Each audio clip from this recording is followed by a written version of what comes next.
Welcome to the 4th annual Grifties and the first ever live Grifty Awards. And now for your hosts, Uncle Hotep and Hotep Jesus. Yo, no George, but I can't even breathe in this joint. That's fucked up. He working on that Coon of the Year award. Black people, am I right? We've got some great categories tonight, including athletes. We'll say what's up to your dad. Season's COVID-19. Who did you want? Hamlin? Hamlin's a sleeper. Hamlin's a sleeper. Female, musical, celebrity, people's political grifty, the Hall of Fame, and a surprise category. Y'all see we professional. We got the teleprompter and shit. And of course, the one everyone is waiting for, Grifter of the Year award.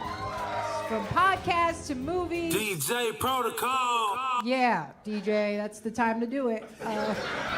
This is not a grift. I really think Lil Nas X is a gay demon. How dare you? Unlike most modern award shows, none of these women have penises. Women shouldn't speak anyways. Y'all picked the blackest room for a black. Paint the walls white so I can see y'all next time. All coons looking like to me. Some of you white people too. Some of y'all look like you came from 8 Mile. We're halfway through, no one's been shot yet. But I'm going to say at the Grifty Awards, there's only one person more arrogant, more self-assured than me, and that's Hotep Jesus. Grifter of the Year. Clap it up for old Uncle Hotep. Hopefully my kids will watch this and be inspired and stuff like that. Fuck them kids. I'm looking for my wallet. I'm like, oh, thank God he didn't take it. Thank God. 2, 1, boom. Hotep Jesus. Of all the Jesuses I know, he's the Hotepiest. Social scientist and YouTube host, Hotep Jesus. How the fuck do you get a name like Hotep Jesus? The one and only Hotep Jesus. Ryan Sharp, better known to the world as Hotep Jesus. Hotep Jesus. Hotep Jesus. Hotep Jesus. Hotep, you're a genius. HotepJesus.com. Somebody said, what do you think you are, some kind of Hotep Jesus? Ooh, and that's I was good. Just like, ooh, that's sexy. Yes, I do think I'm Hotep Jesus. Good morning, good afternoon, good evening, and good night, depending on where you are in the world. Welcome to the Grift Report, live Monday through Friday, 2 p.m. Eastern. I'm your host, the Grift God. Hotep Jesus. Hotep Jesus. Hotep Jesus. Hotep, you're a genius. HotepJesus.com. Oh, this a real Hotep brother. Hotep to the chat, Hotep to the Hotepistanis. Hotep. I got a very, very special guest for you today. You know, some of you guys think, you know, I'm a big crypto guy, but I have people I look up to in this space. The gentleman in front of your screen that you see is not only a genius when it comes to crypto, but he runs his own bots and software and AI. He's into a million different things in the crypto space. We have a lot to cover today. Welcome to the channel, Crypto Blood. What's up, cuz? What's up? Hey, bro. What's not cuz? Not cuz. Yeah, not cuz. Say blood. You know what I'm saying? No, I'm just... Hey, man. It's been a long time. I remember when I first came on your channel, maybe 2017, I think. Damn. It was that long ago. Oh, I was supposed to debate my boy, Bitcoin Zay. And he had some, remember? Oh, shit. Whatever happened with that? I don't know. Maybe we'll have to, you know. Zay's watching right now. Debate. Zay, did you punk out, Zay? Nah, I think he had something go on. I think he had something come up. So but no, man, it's been I gotta start some trouble. I gotta start some trouble. Zay punked out in the first debate. He's scared of Crypto Blood. Nah, not at all. That's my guy. We got the same birthday. Do y'all? Yeah. Oh, Aries wow. season, baby. That's crazy. Yeah, I'm gonna get Zay on next, and then do you remember what we was about to debate though? I think it was. I can't even remember. If I remember correctly, it was store of value versus means of exchange. Maybe. I think that's what it was. It'd be interesting to have that debate now. It's some years have passed. Some things haven't happened in Bitcoin that we all think, not all, but some of us feel like some of the OGs in the space, like Bitcoin Zay and myself, think should have happened, but they haven't. So, yeah, we may have to have that conversation, bro. That's going to be interesting. Yes, sir. Real quick, before we get into the juicy stuff, the Bitcoin halving is coming up. According to the very little bit of crypto knowledge I have, this means that the block reward is going to get halved. Yes, it's going to go from 900 to 450. Okay. So what does that mean? Some people are saying afterward the Bitcoin price is going to go up. My economic mind can't wrap my mind around the fact that the value to miners gets slashed, yet somehow the price goes up. I don't get that. Yeah, absolutely. Because you got to think, if their profits get slashed in half, right, then inherently for them to continue to operate, something has to shift. Either they go out of business, the security of the network goes down, we kind of go into a spiral loop, a feedback loop, or the price goes up and meets where demand is and price and all that. So it has to even out. You get what I'm saying? Oh, so although they get less of a reward because the Bitcoin is worth more, it starts to even out. Yeah. Should be double or more.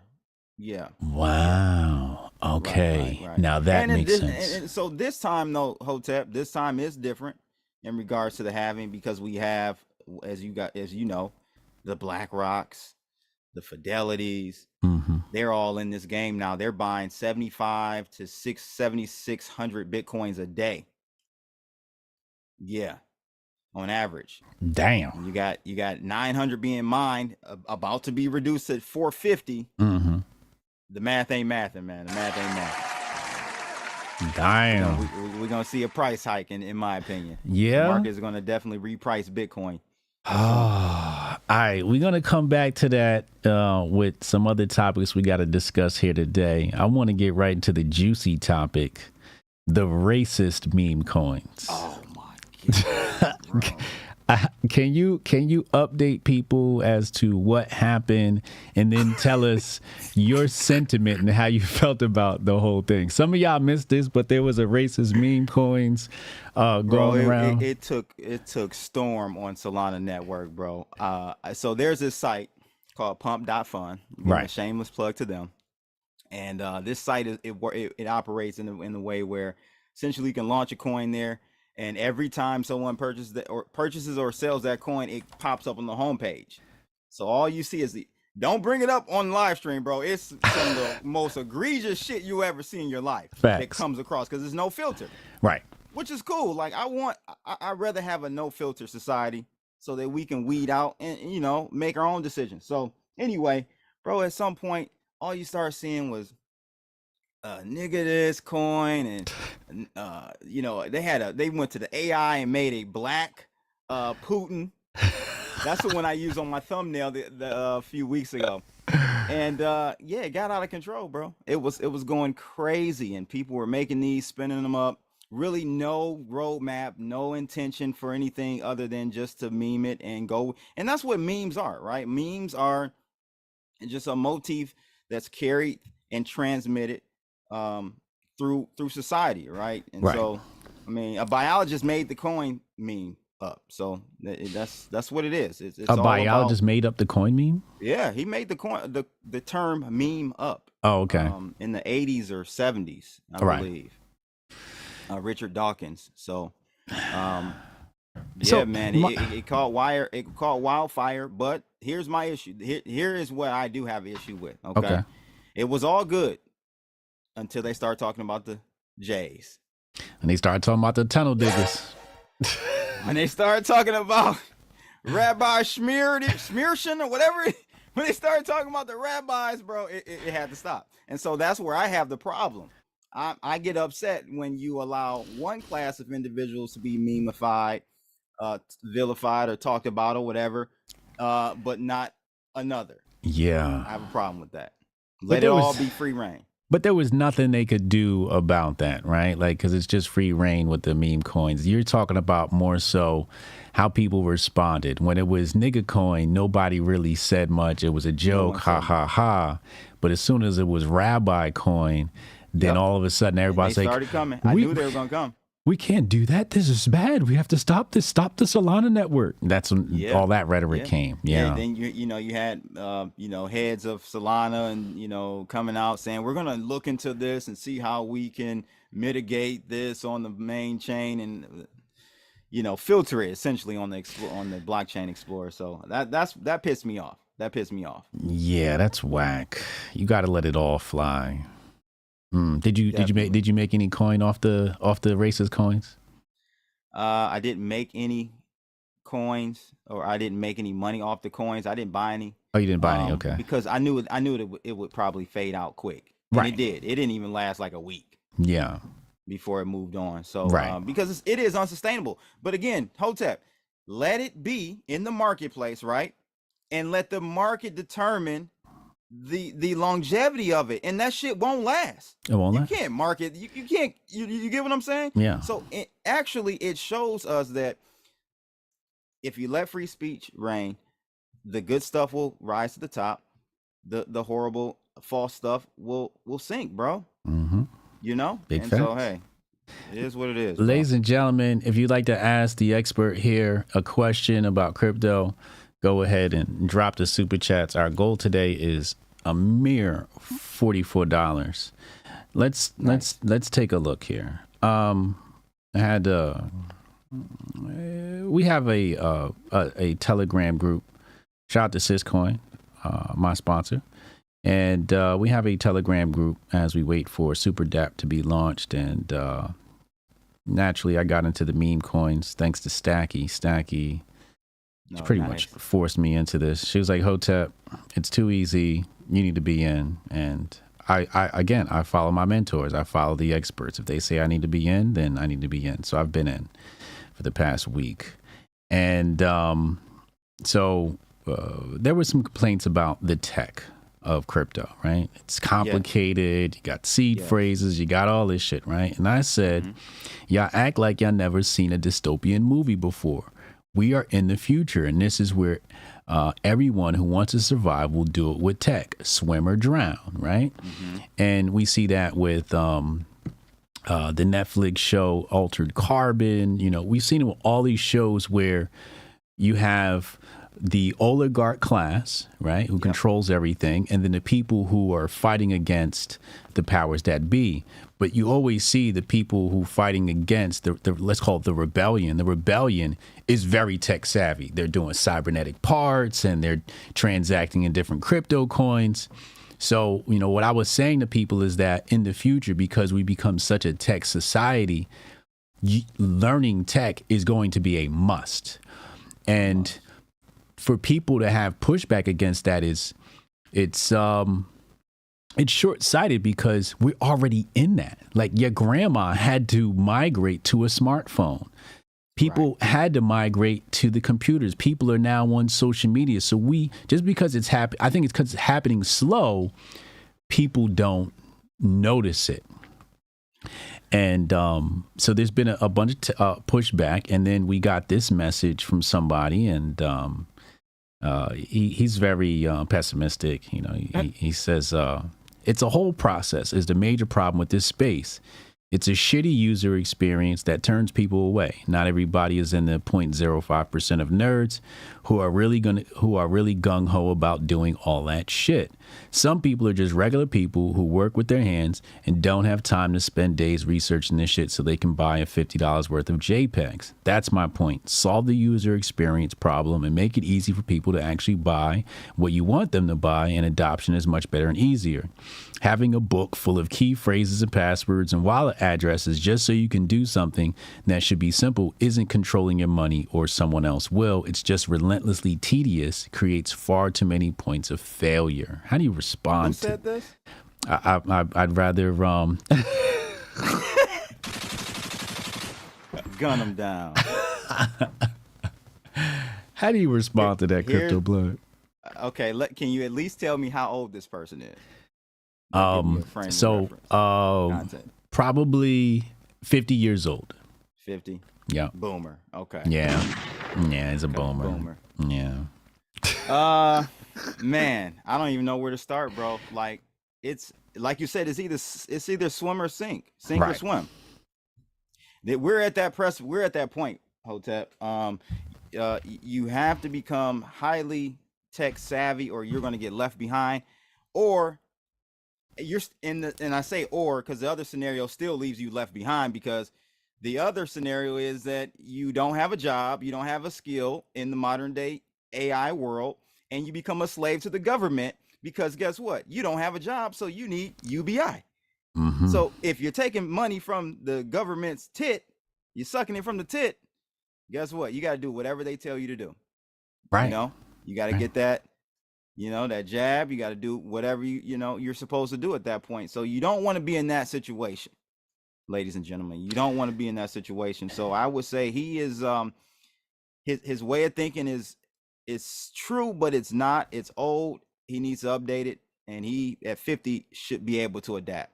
Yeah. And pivot. If you're 70, 80, okay. But at 50, you should definitely be able to jump up to speed on what's going on in the space, crypto, AI. I actually think AI is more disruptive than crypto, bro. Agreed. That's a whole nother conversation. So people need to be aware of what industries are going to be eliminated from AI.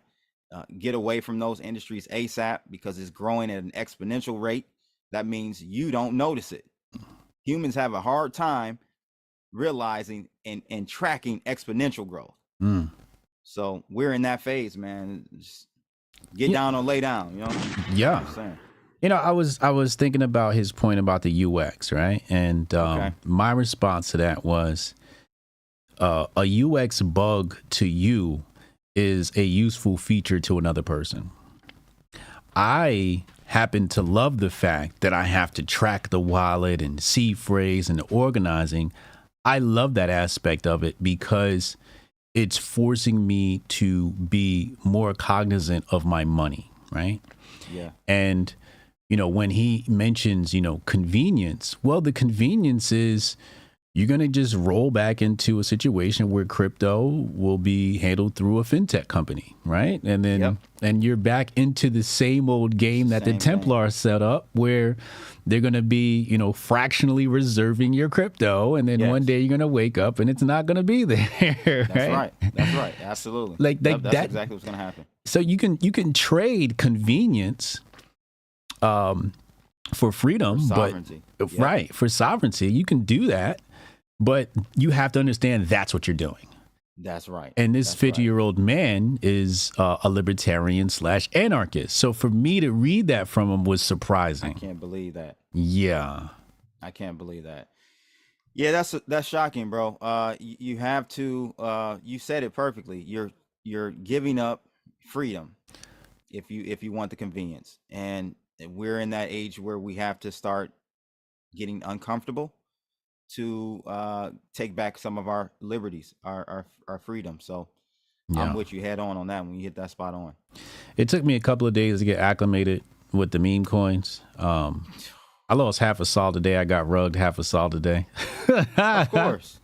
Welcome to the club. Yeah, this is part of the started. That's your induction. That's the cost to learn, right? But I also had a 100% win this weekend, right? And I've been taking 15%ers. I got a 60% win yesterday. So, I want to get your technical experience, right? So,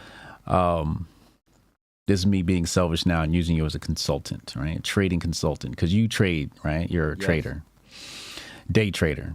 Yep.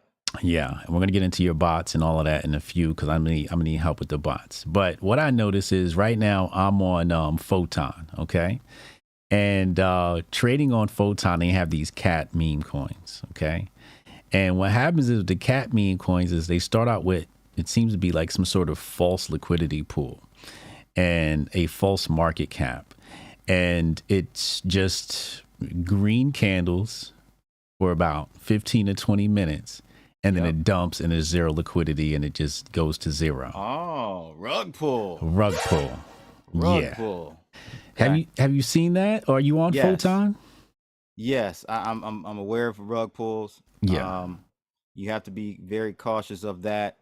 So it just depends on, so like there are some ways where you can see that protect yourself from a rug pull, and it doesn't mean that you won't lose money. At least the thing about protecting yourself from a rug pull, at least the liquidity is locked. Okay, you want locked liquidity. So like on Dex Screener, it'll tell you. DexScreener.com. Yep, and you'll see like over in the right hand side under price, you'll see a liquidity, and if you see a lock icon in the middle of that circle, that means that liquidity is locked. Right. And that's important because that basically protects you from a rug pull. So the person that created the coin usually puts up a liquidity for the pool to trade. So that means they have to become the market maker, right? So they got to put up, if it's on Solana, they got to put up X amount of Sol and then the worthless token, right, that they created. So you got a market, right? You want to see coins that have that locked, because if not, it can run up, and as people trade that pool, well, this pool with the coin goes a little bit lower. This pool with the actual real value, which is like your Solana and stuff, gets higher and higher, and it kind of goes up, right? Well, he can take all that.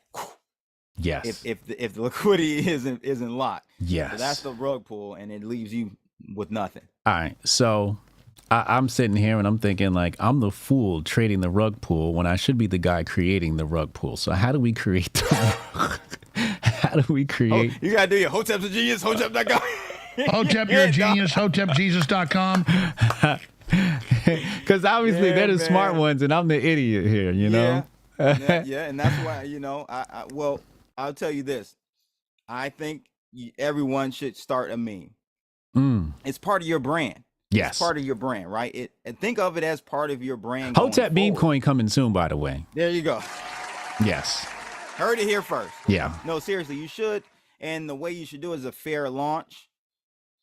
That way, like pump.fun is one platform for that. You can do a fair launch. And basically what happens is in Pink Slip, I think, or Pink Sales, pinksales.com, I think is another, pinksales.io. I don't know. Yeah, Pink Sale, Yeah, those are like launch pads where you can, release it in a fair way. Now, Pink Sales is different than pump.fun. Because Pink Sales is what's called a pre-sale launch. Right. I don't like those.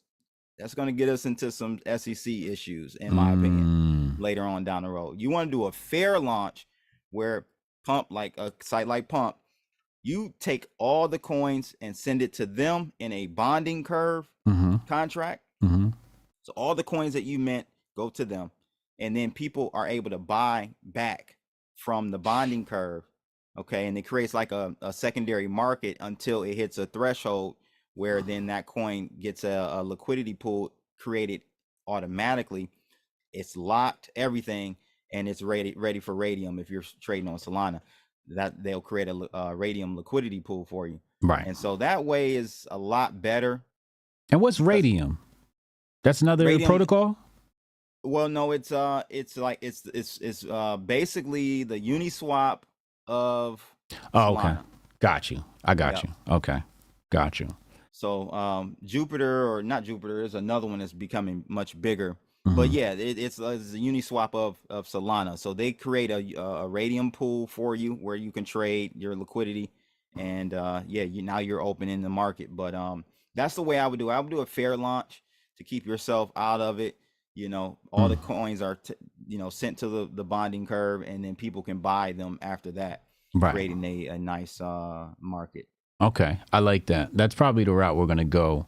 Now, coming back to these rugs. So what are they doing? They're taking real Solana and creating a liquidity pool, except it's unlocked. Yeah. And then rugging everybody. So everybody puts their coinage in, it goes into the market, and then then they just drain it. Yep. So I don't know. Are you familiar with how do you trade on Solana right now? Photon. Okay. I'm gonna send you a video, and maybe you can drop it in the chat room. But there's a video I did, a tutorial on a Telegram bot that I've been using for, about a month and a half or so now, that allows you to easily trade right within Telegram, and you're able to get in and out very quickly and track all your coins and your actual P&Ls right in the bot. See, that's what I need. I need that's the bot. What you need. Yeah, so will it do limit buys? It will do limit buys. It'll do dollar cost average. So you can set up, like, say you want a dollar cost average into a meme coin or any Solana coin. Right. You can set up an interval buying amount. Right. Right. So you can do every 30 minutes or whatever you want, 30 minutes, hour, and it'll buy X amount for you as long as there's Sol in there. Right. In your wallet. So yeah, I'll definitely send you that, man. You check that out, and it'll increase your game on that front for sure. Yeah, I need the bot games because sometimes I'm sitting here waiting for the dip. And I said all that to say because you were saying about rug pulls. So in the bot, it shows you whether or not, like the new coins that come out, it'll show you whether or not the liquidity is locked. Got you. For you right there on the screen. So out the gate, you can kind of tell, okay, this one has liquidity locked. It's safer. Does not mean you won't lose money because it's still like the person can still sell down to the point of liquidity bottom. You can still lose money. Absolutely. Yeah, I'm up 4% on my AOC buy this morning. I'm in on the AOC game. You know what I mean? Shout out to the AOC squad. Man. What? Sure there's a lot of those. They got, well, you know, they got the Trump and then they got the Bowden. So the political bots. They're going crazy. The political meme coins. All wrong. Yeah. Yep. I didn't get any of those either. I should have. They were going crazy. Yeah, I made a couple of trades on Trump and Bowden and successful ones too in AOC. Yeah, so because I'm in the political space somewhat, you know, it's on brand for me. So I'm not pumping shit that's off brand. You know what I'm saying? Right. Exactly. And it's still entertaining to my audience. So that's why I like those. The rest of the stuff I don't really promote. I just trade, you know, silently. Okay, so the bots is going to be the Telegram group and I can do limit buys. That's what I was trying to figure out. Like, where the fuck do I do the limit buys? Where they got the limit buys? Limit and limit sort. Look, you can do limit sales too. You have stop, like not stop loss, but limit orders ready at the above the market. Yes. And it'll trigger it for you. You know, so you don't have to be at home. You can be wherever. You know, you got Telegram on your laptop, phone. Yeah. So it's cloud based, so you can access it anywhere. You got it. You have to have a bot that you're using to place your orders in this meme game because there's no other way. You're gonna be behind the curve. Be behind the curve, yeah, because then I'll be sitting here looking at the charts all day. Exactly. Yeah, nah, that's not what I want. I want because I'm used to trading, right? And I'm used to trading based upon limits. Like if I use Binance, you know, I was doing limit buys on, I will set my limit buys on Syscoin. Like when it hits this price, just buy, right? Yep. So I'm definitely a limit guy, and good. So we're gonna get the bots. Send me that video. Can you take a few seconds to find that video? I'm gonna read this super chat and I'll share it with the chat as well. Yep, just got it for you. Where should I send it in the? You can send it in my DMs. Okay. And I'll share it. Yep. Yeah, it's a tutorial, so it walks you through the whole thing, guys. It'll be a benefit for you for sure. We got 10 gifted 10 gifted memberships from Jabari. This a real Hotep brother. Shout out to Jabari, appreciate you. Right. You know that's Charleston White's voice. Hold on, bro. Stop. Yeah. Stop. Let me play that again, bro. Hold on. Let me hear that one. This a real Hotep brother.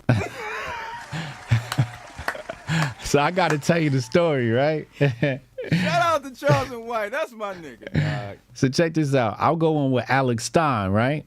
Okay. Alex Stein said, yo, you're going to be on my show. So I log in and Charleston White's there in the studio. I'm like, oh, shit. Here we go. Bro. So I'm on Zoom. Charleston White's there. He's there. And it's all these gay flags everywhere, right? So I'm already mad uncomfortable, right? So eventually I said to Charles, I was like, Charles, do not let him do this. Tell him when to stop. Do not be a part of this. So at some point, Charleston White figured out that I wasn't there acting, because that's what they're doing. They're acting. They're putting on a show. They're entertaining, right? Charleston White admits this. But I'm being real about myself. Like, yo, stop with the gay flags. Put that away. Stop with the gay shit, Alex. And that's when he said, this a real Hotep brother.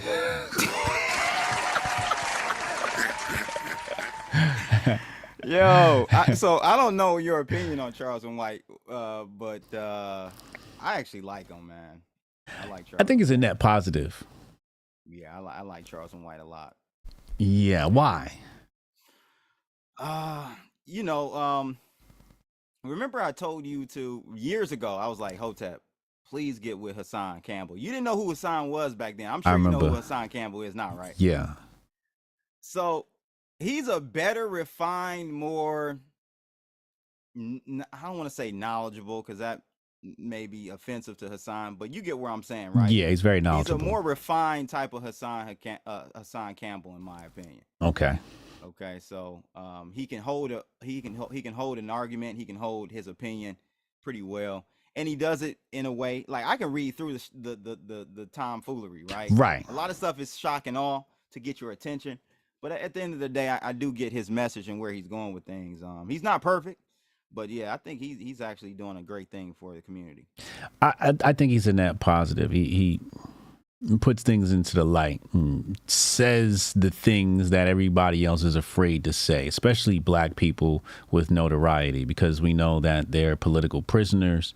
Their checks are based upon, not offending anything that's part of the leftist culture, right?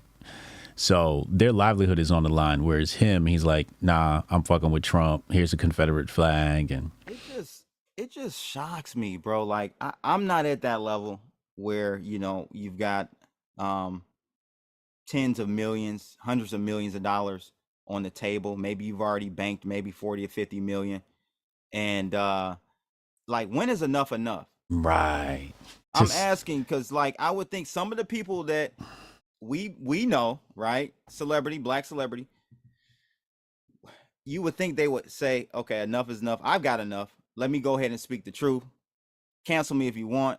Basically like a Yeezy, basically. Yeah, right? yeah. I just it's so crazy to me that not more people have come out, black entertainers have come out and said enough is enough. Yeah, you know what I think it is? I think they have a false wealth, right? What do you mean by that? So you got to follow debt to income ratio, right? So your debt to income ratio is based upon your monthly cash flow, right? So if your monthly cash flow is not generated based upon a mechanism that's uncancelable, it's dependent upon sponsorships and partnerships, your debt to income ratio is going to take a hit after you tell the truth, right? So, the cash flow, yeah. Diddy's in a liquidity crisis right now. Exactly. Big time. Yes. Big time. A lot of people don't understand. Yeah, like you're right, bro. Your net worth doesn't mean you have that in the bank. I was explaining that to someone last week because I know someone who's a billionaire, and I was explaining to a person that we were talking about that person. I said, it doesn't mean he has 8 billion or 20 billion in the bank. He may have, I don't know, 500 million, 300 million, whatever it may be. But you got to understand the mindset of a person that is a billionaire or highly successful outside of sports and entertainment. They actually made their money. Cash is the enemy. You're not trying to have a lot of cash because it's not making you you're not yielding anything about of having cash in the bank. You want that money to be at work. So working capital. Yeah, that's true, bro. Yeah, they want that working capital. That's what they realize, Sometimes my family members hit me up for money. I'm like, nigga, all my capital is working. I ain't got no money. Like, if I wanted to splurge right now, I couldn't. I ain't got it. It's tied up. Right? Because I think like a billionaire. I think like that, that wealth type situation where your money's always working in something. I got money working right now in Men of Order, right? Just building equity. But yeah, I think these celebrities, first of all, the amount of people they have on payroll, I think they carry a tremendous amount of debt we don't know about in houses. So if that cash flow isn't there, they'd probably be in the red if they got canceled. You know what I'm saying? Because two problems. One, they don't know how to money manage, or somebody else is managing their money. And the other one is they don't know how to generate business. They don't know business. They know I can rap and make a single. I can do appearances at a club, but they don't know how to take their current capital and start something from scratch. Right. True. Now, let me ask you this, because that's probably 99% of the black celebrity culture or industry, right? But what about the top tier the S tiers. My daughter say. I guess that's the new term for the young ones. S tier. The Yes. S tiers meaning your Jay-Z's.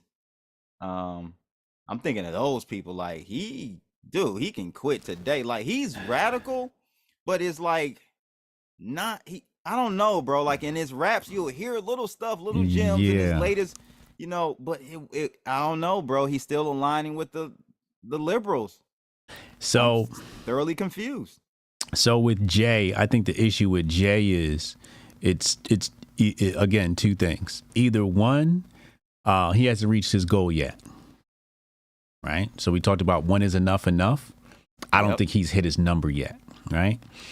2, well, now it's 3 really, because 2 is like, I'm having fun, right? We cannot remove fun factor. I'm Jay-Z and I run the Super Bowl halftime show. Facts. I'm not giving that shit up to have a political opinion. That's facts. I didn't think about that one. Yeah. Like, so he's starting to gain so much power in different culture, and the NFL is the biggest culture in America, right? So the fact that he gets to decide the Super Bowl, it's like, I'm not telling you who I'm going to vote for or have a political opinion and ruin, how far I've made it. And then I think the next thing is agents and family. Your agent looking at you like, dog, I'm eating off of you. And if you say that shit, we gonna fight. Yep. So the agents and the PR guys, they're thinking about them and their families. So it could be an unselfish thing where it's saying, I could be selfish and say, hey, here's my political opinion, cancel me, drop my cash flow to 0. I don't care. But how many people just lost their job? And that's the trap of all of this, right? Yeah. Because the new kid you just hired to be manager of something, and the people that work in that department, and your agent and your accountant, all these people are now unemployed. So you got to spend time to set everybody in the organization up. Like, look, I'm about to make a play and ruin this whole shit. So let me set y'all up here. You go be with 2 Chainz. You go be with 50. You go here. And you kind of got to like dissolve your group before, or make yourself uncancelable. And what I really believe is I think the concept of being canceled isn't real. I think it's the fear that's holding people back. Well, we see it with Ye. Come on, bro. They tried hard to cancel that dude. Right. And he came back with Vultures. #1 album. Right? #1 album. Yeah, you can't. Yeah, you're right. In this day and age, if you're right, bro, he was fearless. He was fearless and went forward with. And I didn't agree with some of the stuff that he was saying. Right. Maybe it was a shock and awe. He was doing a Charleston White type situation. I don't know, but at the end of the day, in net, I think it was great. It was great to see him basically David versus Goliath. Right. At the end of the day. Yeah. But yeah, with the Ye situation, we saw, the Apple deal, the Adidas deal, and his net worth plummeted, and, you let those chips fall where they may, but, you're right. Like, at what point do you, all right, here's the last one that I think that people are afraid of. They're afraid of that bullet. There you go. Damn, I didn't even think about that one. That'll make a whole bunch of people not, especially think about it. You're living a posh, man, you're living the best life. You're part of the 1%, maybe 0.1%. You take like a jigger, right? Yeah, I'm not doing all that. I want to be here with my kids. I want to see them. Yeah, man. Hey. He got Blue Ivy growing up. Fuck you, Democrats. I hate you motherfuckers. Y'all got a chokehold on it. It's a self-fulfilling feedback loop, bro. Yeah. They got the media. They got art, culture, music, entertainment. They got it on locks, bro. And as soon as you talk up, like, look at Sam Cooke. Look at Michael Jackson. Yeah. It seemed like every time somebody step up and make that play you talking about, their life gets taken. Why hasn't Ye been touched yet? So I think Ye hasn't been touched yet because he's too loud and it'll be too obvious. Okay. Right? Okay. So there are mouth moves and then there are actionable moves. And I think the actionable moves will get you erased. Sam Cooke starting his own distribution company. Whoa. Michael Jackson owning all of the royalties to the most popular music of all time, right? Beatles, Dolly Parton, et cetera, right? So him making a move and teaching people distribution, because that's really what the music industry comes down to. It comes down to the fact that a select Prince. He held all his stuff, right? Yeah. Damn, I'm seeing the pattern there. And Prince doesn't do too much talking. He dropped hints. But it was actions though. It was actions. Like you said, it was actions. Ye ain't doing no actions. He just talking. That nigga trying to sell clothes. You know what I mean? Yeah. Right. It's not like the nigga's building distribution infrastructure, right? Or challenging Apple Music or challenging, you know what I mean? Yep. If he were doing that, then his safety's on the line. But he just talking. And again, Ye is already deemed crazy. So you can just write it off and say, oh, he's crazy. He's a lunatic. So nobody pays attention to him. So you don't got to kill him. Damn. Yeah. Oof. Yeah. What about this kind of not down the line or vein of black entertainers or figureheads? What about like Andrew Tate, bro? What about him? They went hard at him. Do you think he's actionable with his, or is it all talk? So they're going hard after him. I'm gonna have to go with Uncle Hotep's take. So sometimes what happens is they go after you to make you bigger. So Uncle Hotep thinks he's controlled ops.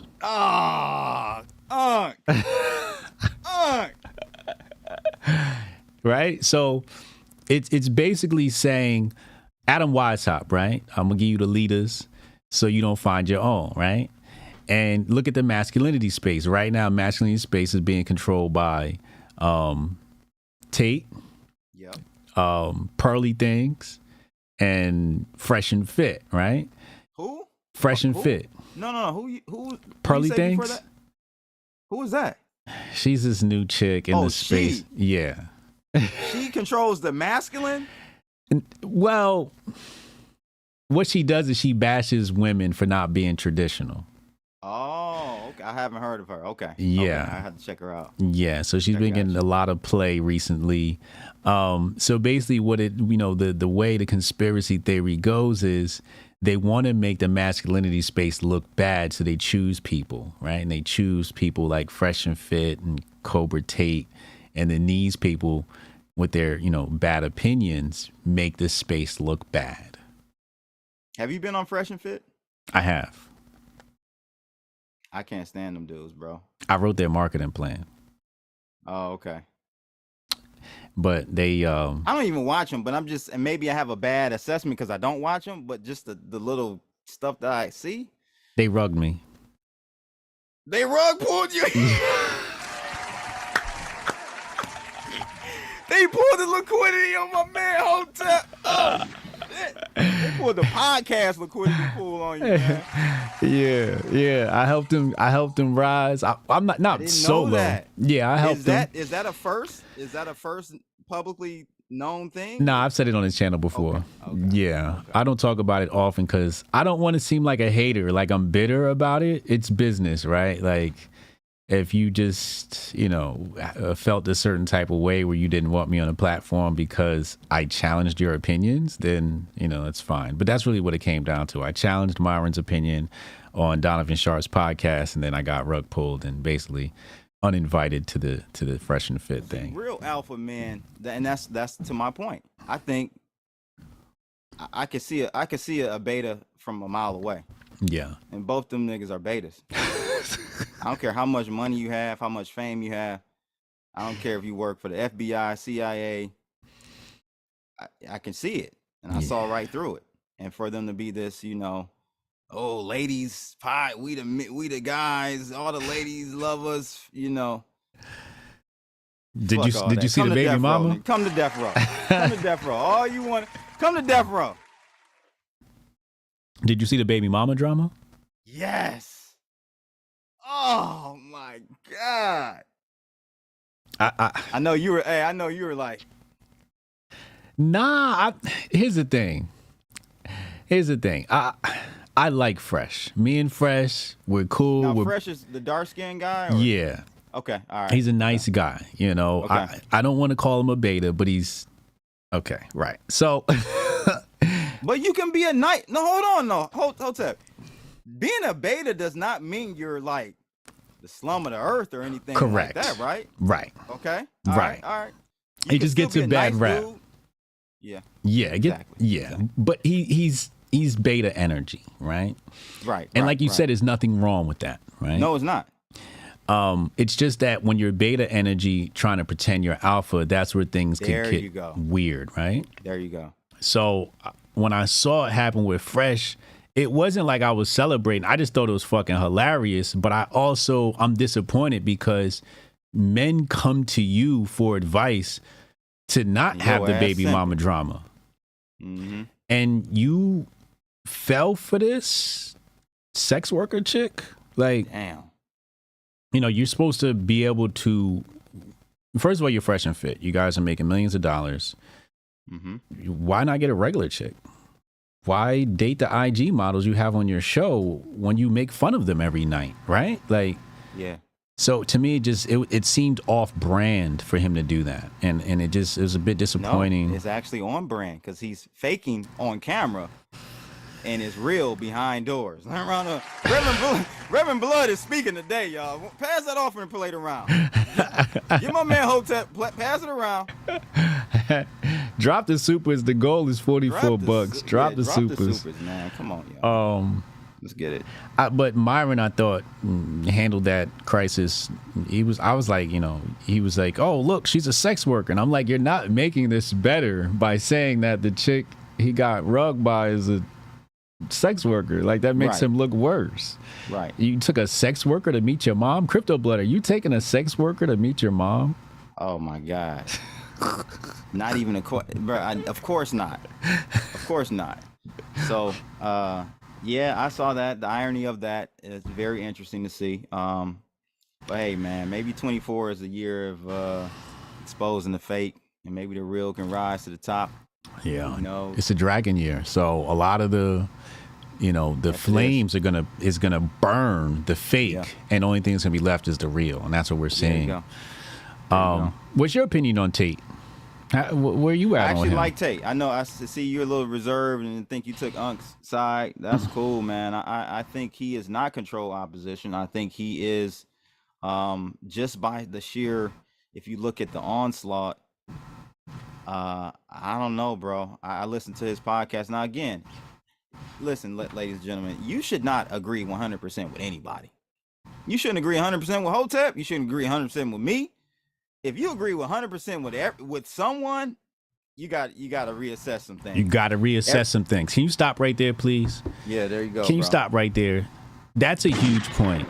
This is how people get duped by grifters. And I be telling people, like, if you agree with everything your favorite grifter says, they're pandering. And you got to get out. You got to sell. Right. That's right. My bad. That's right. No, you're right, bro. Shout out to Crypto Wars. I see you, bro. Salute. Appreciate you for this $20 super. Yes, sir.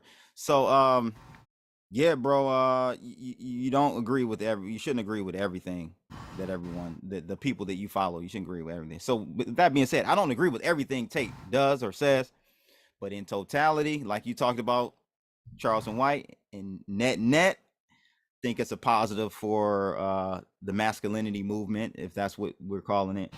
End of the day.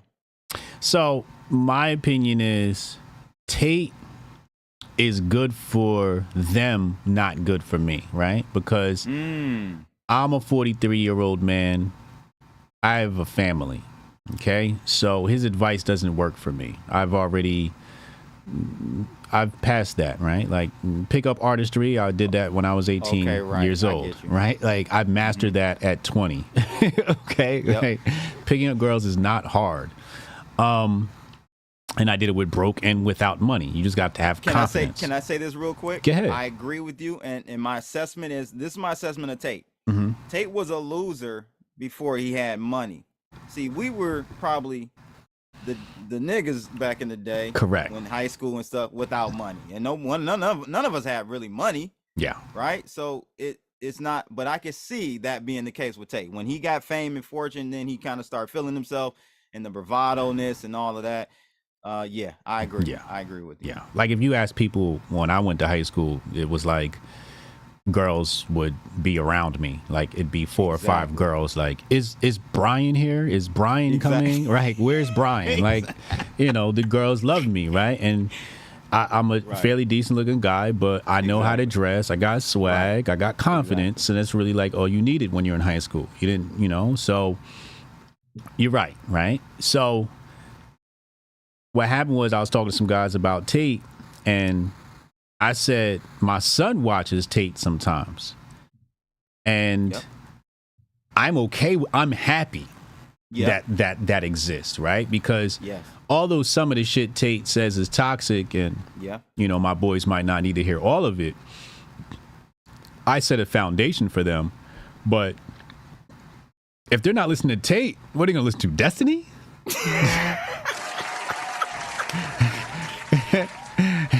Right? Yeah. Like, no, right. So if again, to the point of no one's 100 proof. Like, no one's speaking fully everything right. You know, we're gonna bring our own opinions and flawed opinions as a human into the conversation. So you're right. I don't watch Tate either. I'll catch a podcast here or there. Right.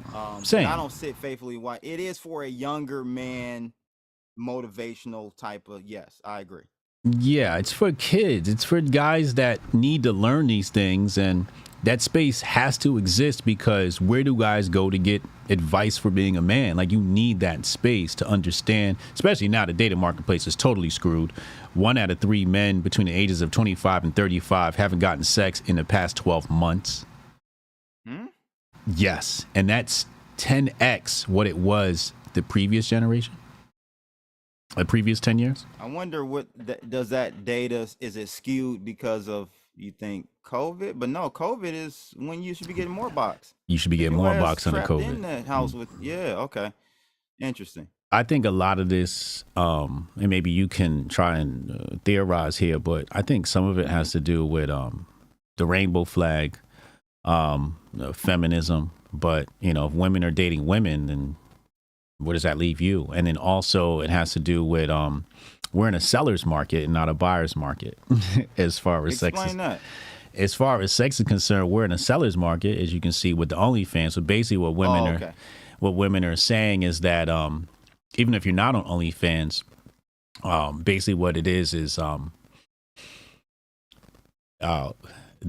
price of coochie has went up, right? So Coochie. Yeah. I know about coochie. Coochie dot what? Coochie dot WTF. Go check it out. You know, it's like she can wait around for the next offer. Right? Like if you think that's true.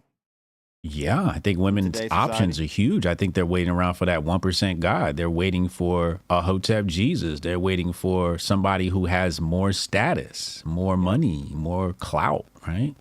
You know, women checking you out. They're looking to see how many followers you got. You know, what's your lifestyle images on your Instagram, right? Like, and they're dating for status and power more so now than ever, right?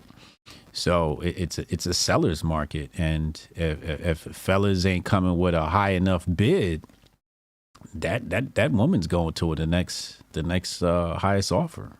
You know, like I feel bad because it's like if you at a party and Hotep Jesus walks in, you gonna be able to compete with me, you know, because all these women didn't see me on TV, and you know they're coming up to me at events and ain't you Hotep Jesus, da da da, and they boyfriend standing right there, and I'm looking at him and I'm looking at her, and that's really awkward. Babe, take a picture of me and Hotep Jesus, and I'm like, nigga, that's funny. Tell me, am I wrong? Have you had any conflict? No. At any events or anything? Okay. No. Good. But tell me, isn't that like a violation? Like your woman should not ask another man for a picture, No. right? No, I would be a little upset if my lady did such a thing. Yeah. Ain't nothing about jealousy or anything. I think there's a decorum, right, that you should have as a woman that's by your, that's with your man out in public somewhere. Just, come on. Yeah. Calm down. It's not Jesus, it's Hotep Jesus. I mean, come on now. Right. So, yeah. So, I agree with you on that. Usually I feel bad and I make the boyfriend get in the picture with us. There you go.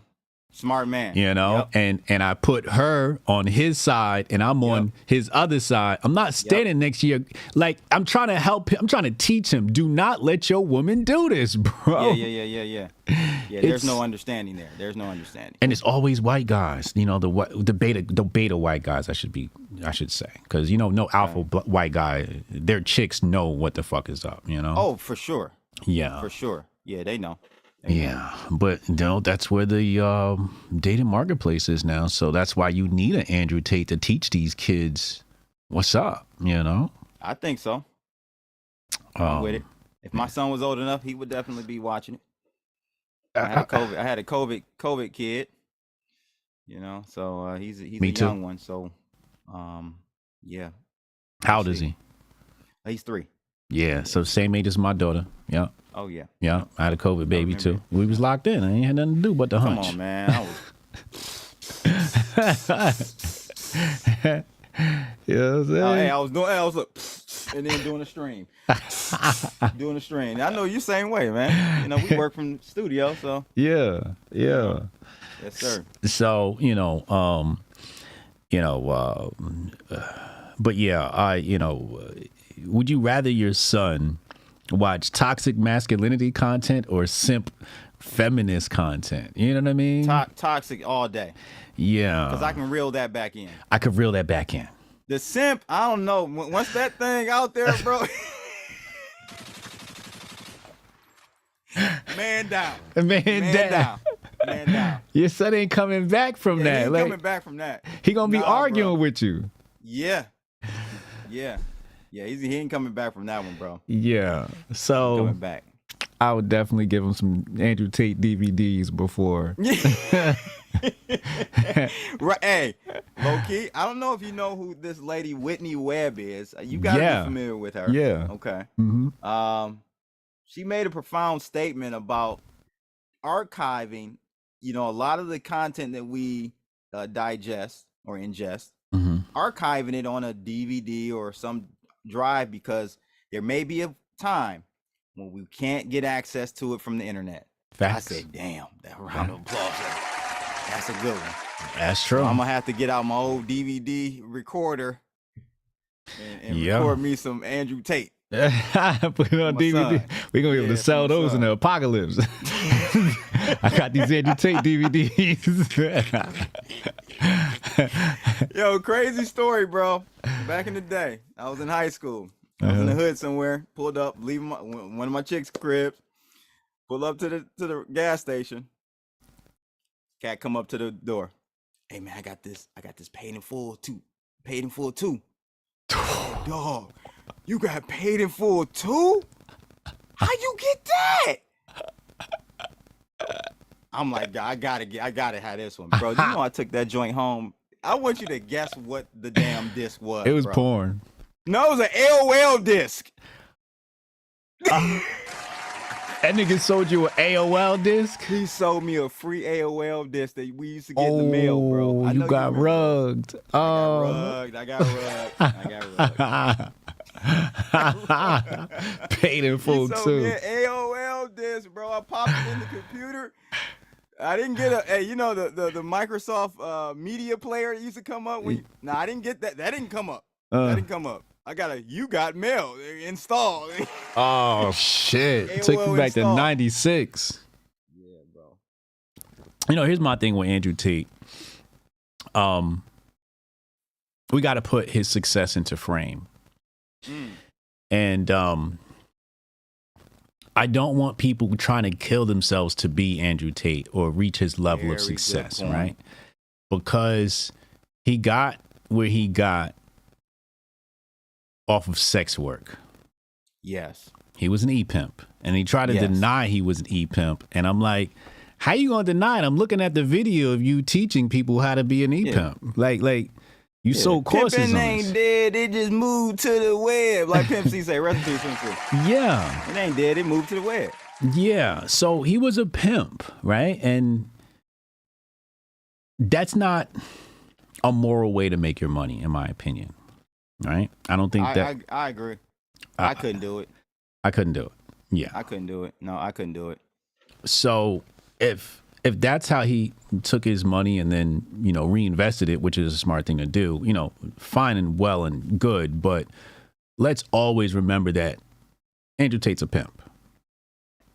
And as long as we can remember that he's a pimp, then he's in perspective. He's in the frame that he needs to be in. Let's not make him some sort of mogul, some sort of, beacon of achievement and success. No, he's not that. He's a pimp. And that's just that simple. And you guys can anybody can have their opinion on what you think about that. And, Andrew Tate. Yeah, that's one of my issues with him. Yep. Yeah. Yeah. And so, some people sell drugs to get their startup capital, right? And I don't think that's a moral way to do it. That, yeah. Yeah. I mean, think about people in the music industry, right? They sell drugs and they reinvest it and then they make their money legal, right? And now they're clean and they're out. So he just went the pimp route. And I just think we need to be honest about that. Like Gary V, he carries around this moniker of self-made. And I'm like, nigga. Didn't his parents have the wine business and made money and he took it over? And exactly. I slept on my friend's couch eating sandwiches.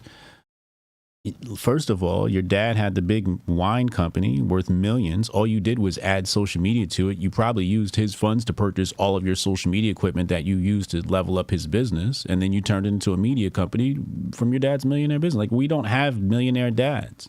It's not what we have, right? So my problem with Gary Vee is he needs to tell, because he targets black kids sometimes, tell them black kids the truth. My daddy was a millionaire. You can't do what I did, but here's how I can help you. But he takes on this self-help thing, and I'm like, self-help, go sell, go to garage sales. Remember he was doing that for a while? I can show you how to make $1,000.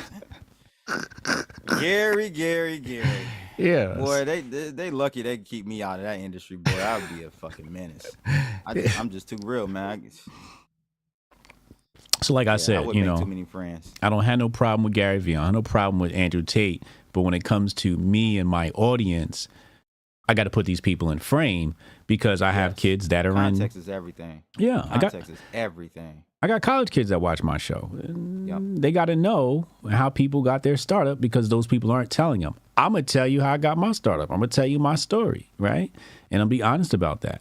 You cannot do what Hotep Jesus did. You cannot be Hotep Jesus because Hotep Jesus grew up with a silver spoon in his mouth. Both of my parents were semi-affluent. They both took home six-figure incomes. Mm-hmm. And my dad invested in technology. And I grew up with computers. That's why I'm so good with computers now. I grew up. My brother's like CTO of some big bank or some shit like that. And he graduated from NJIT and he's a programmer and a math genius. So I grew up around tech. I have that advantage over you. Mm-hmm. I'm not going to sit up here and be like, yo, I made it out the mud. No, I did not. I got lucky. I had a parent lottery. I won the parent lottery. Bro. I was having this thought exercise. I have it quite often about that. You said luck. Yeah. Okay. How much of all these people success, percentage wise, if you could put an actual number on it, was luck? Well, there's different levels of luck. You got the parent lottery luck, right? Right. Then you got add all that. I'm saying add all that in there, like all the different types of luck. Damn. So, sum it up. Bring it into a group. What's the percentage? Because I got to follow up on that. I gotta say anywhere from 60 to 80. Okay, we're on the same page. Yeah. Hallelujah.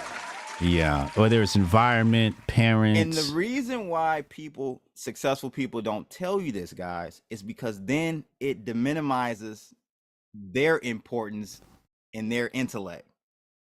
A lot of this shit has to do with it's circumstantial, it's luck. Now you have to be prepared, though. You do have to be prepared. Yes. But I'm just telling you, a lot of this shit is just circumstantial. You can call it luck, you can call it fate, or whatever you want. They don't want to tell you. That's the secret. That's the Illuminati secret. Yeah. They don't want to tell you that. I was in one of these crypto Discord chats one time, and they were talking, why can't black people just, get into crypto and get into this, and the information's free and everywhere. And I'm like, there's something called proximity to information, right? So it starts with your family group and your friend group, and you don't know what you don't know. So if your friend group talks crypto or talks stock, or your parents are in that world, you have a proximity to information. You also have proximity to city life. If you live out in the rural backwoods, you don't even know it's like AI, right? Yeah. If you don't know what to type in AI, it's useless. Right. Same thing with Google. You got to know, you can't just type in how to make money, especially now, because it's just a bunch of garbage blogs are going to pop up, right? They're going to tell you, go start with garage sales, right? And that may be helpful, right? Get a little capital. But it's not helpful. You need to know, somebody's got to tell you, go listen to Crypto Blood. You know what I'm saying? Yep. And then the algorithm starts feeding you more of that information. Right. So the problem is proximity to information, and that's that luck you're talking about here. That 60 to 80%. I see someone in the chat room. A couple of people are saying they don't believe in luck. They're they're kind of saying that luck is a non-spiritual thing. Okay, it's semantics. Okay, yeah, guys? I think that's semantics. Because at the end of the day, you call it favor. Either you call it favor, luck, fate, whatever it is. Yeah. That has a lot to do with it. Yeah. That's all I'm saying. That's all I'm saying. That's definitely a semantic argument. Luck, okay, yeah. I was blessed. Fine. Blessed. I was blessed. Right. Yeah. Right. Exactly. Whatever you want to call it, or because we can't. I mean, we here in America, we definitely have, if you want to call it favor, we're blessed to be in the position we are. We definitely have a lot of legs up on the rest of society. But let's take the luck of the draw, fate, whatever you want to call it.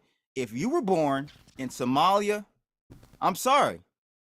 If luck had it that you were born in Somalia, my friend, you at the bottom. Yeah. You got a long way up. It's going to be hard, not impossible. So that's what I'm saying when I say luck. Well, shout out Cooley Bravo in the chat. Oh, this a real Hotep brother. Okay. Shout out Cooley. What's up, Cooley? Cooley said in the building. It is luck. Me and HJ would have never crossed paths if Twitter didn't exist. That's big facts. I love Cooley. He's a fucking genius, bro. But yeah, I always give this, especially to these lucky white guys. Let's call them lucky white guys, right? Oh, they lucky as hell. So the lucky white guys don't understand. And what I always tell them, I says, imagine if you were born and your mother is an addict and your dad's a pimp. What do you do with that? What are you learning as a child, as a baby? You are learning drugs and selling drugs and consuming drugs. You're learning pimping. The concept of crypto or Wall Street never even enters your environment. You don't even know it exists. Right? So, it's like talking to somebody about health. And you say, are you familiar with the lymphatic system? If you've never heard of it, how would you know to go look for it? Because nobody ever talks about it, right? So some of these kids have bad luck. Yes. Unfortunately, yes. Life isn't fair. It's not fair. It's not fair. So, and, people say, well, they can come out of those circumstances. And the fact of the matter is it's true, but somebody has to penetrate his environment. Pause, just in case. No, has to enter his environment and then, create a window for him to see. Here's the possibilities, right? Yeah. So yeah, it is luck, man. A lot of it is luck, man. And you can create your own luck. Yes. So that's the thing. Like, I'm not saying it's all doom and gloom. You know, if you're not where you want to be in life right now, the only hope there is, or faith that you know, for my spiritual people, the only faith that you have there is to keep going, because if you stop, you'll never meet that where time, where preparation and opportunity meet. Yeah. So you always have to keep going. You cannot stop ever. You can never stop. You have to keep going. Yeah, luck favors the prepared. There you go. Yeah. You know, Joe Rogan, I got lucky. You know, fucking Fox, lucky. Like, that's luck, but it's still the preparation that met luck, right? Yes. Knowing what to do at that time when the opportunity came, right? Exactly. So you still have to prepare for when those moments of opportunity are presented. And that's why you can't slouch a second, because what happened is, in your destiny lifeline is a meeting with somebody very important that's going to take your life to the next level. But that's the day you decided to smoke weed and not work. So that opportunity got deferred to a later date. And now you got to wait for the next one. World line. Or a whole different. Now you're on a whole different line. Yeah. I still got to pick your brain about this crypto shit. Let me read some super chats here to make sure we take care of our good people. We met our goal today. Appreciate y'all, yo. Appreciate y'all. Spotless said, where do you see the halvening taking BTC by December? I'll say that. I'm sorry, I was reading comments. Yeah, he wants to know, what do you think the price of Bitcoin is going to be in December, you know, taking a halvening into consideration? So I want you guys to come over to my channel, because I think Thursday or Friday I'm going to release an interview I did with a guy named Waters Above. What time? What time are you releasing that? I don't know it at this point. Okay, just don't release it at 2 p.m. That's when I'm alive. No, I won't. Okay. No, it'll be the interviews I usually drop later on. Okay. So he does a lot of gematria, numerology and stuff. Looks at the astrology, you know, the moon phases and all that. Mm-hmm. And we had a great conversation today. And he's been spot on, bro, like crazy. It just makes no sense. But anyway, he's saying that we should definitely run past all-time highs. So this is the important piece that he highlighted in the interview today, guys. Bitcoin hits all-time highs. It has never hit all-time highs in anything other than the fourth quarter of the year. I didn't realize that. That's a good point. That's a good point. So that narrows down your window of opportunity. Now, of course, the past does not necessarily repeat itself. It rhymes. But from all past historical data that we have on Bitcoin, all-time highs get hit in the fourth quarter of whatever cycle year we're in. So that's one point. There are some other things, again, that come into play with the eclipse and stuff. But December into January should be crazy. Yeah, it should be like, he's saying $200,000, $300,000, $400,000 Bitcoin. Yeah. Because we're ending. So this is the other thing, Hotep. We got the fourth solar eclipse on either September 30th or October 2nd. It's in that range. Oh, shit. That also denotes the start of the top of a cycle. Oof. Every time we looked at the chart every freaking time in Bitcoin. So money's following the stars. It's weird. Always man. has. Always It has. is very, very strange. Since ancient times, money has always followed the Very true. stars. Very true. Damn. So to answer his question, we should be past all-time highs in December. 100,000, 200, I don't know where, but yeah, way higher. Hey, depending on how y'all shit is set up, if you're watching this stream, you are either blessed or lucky.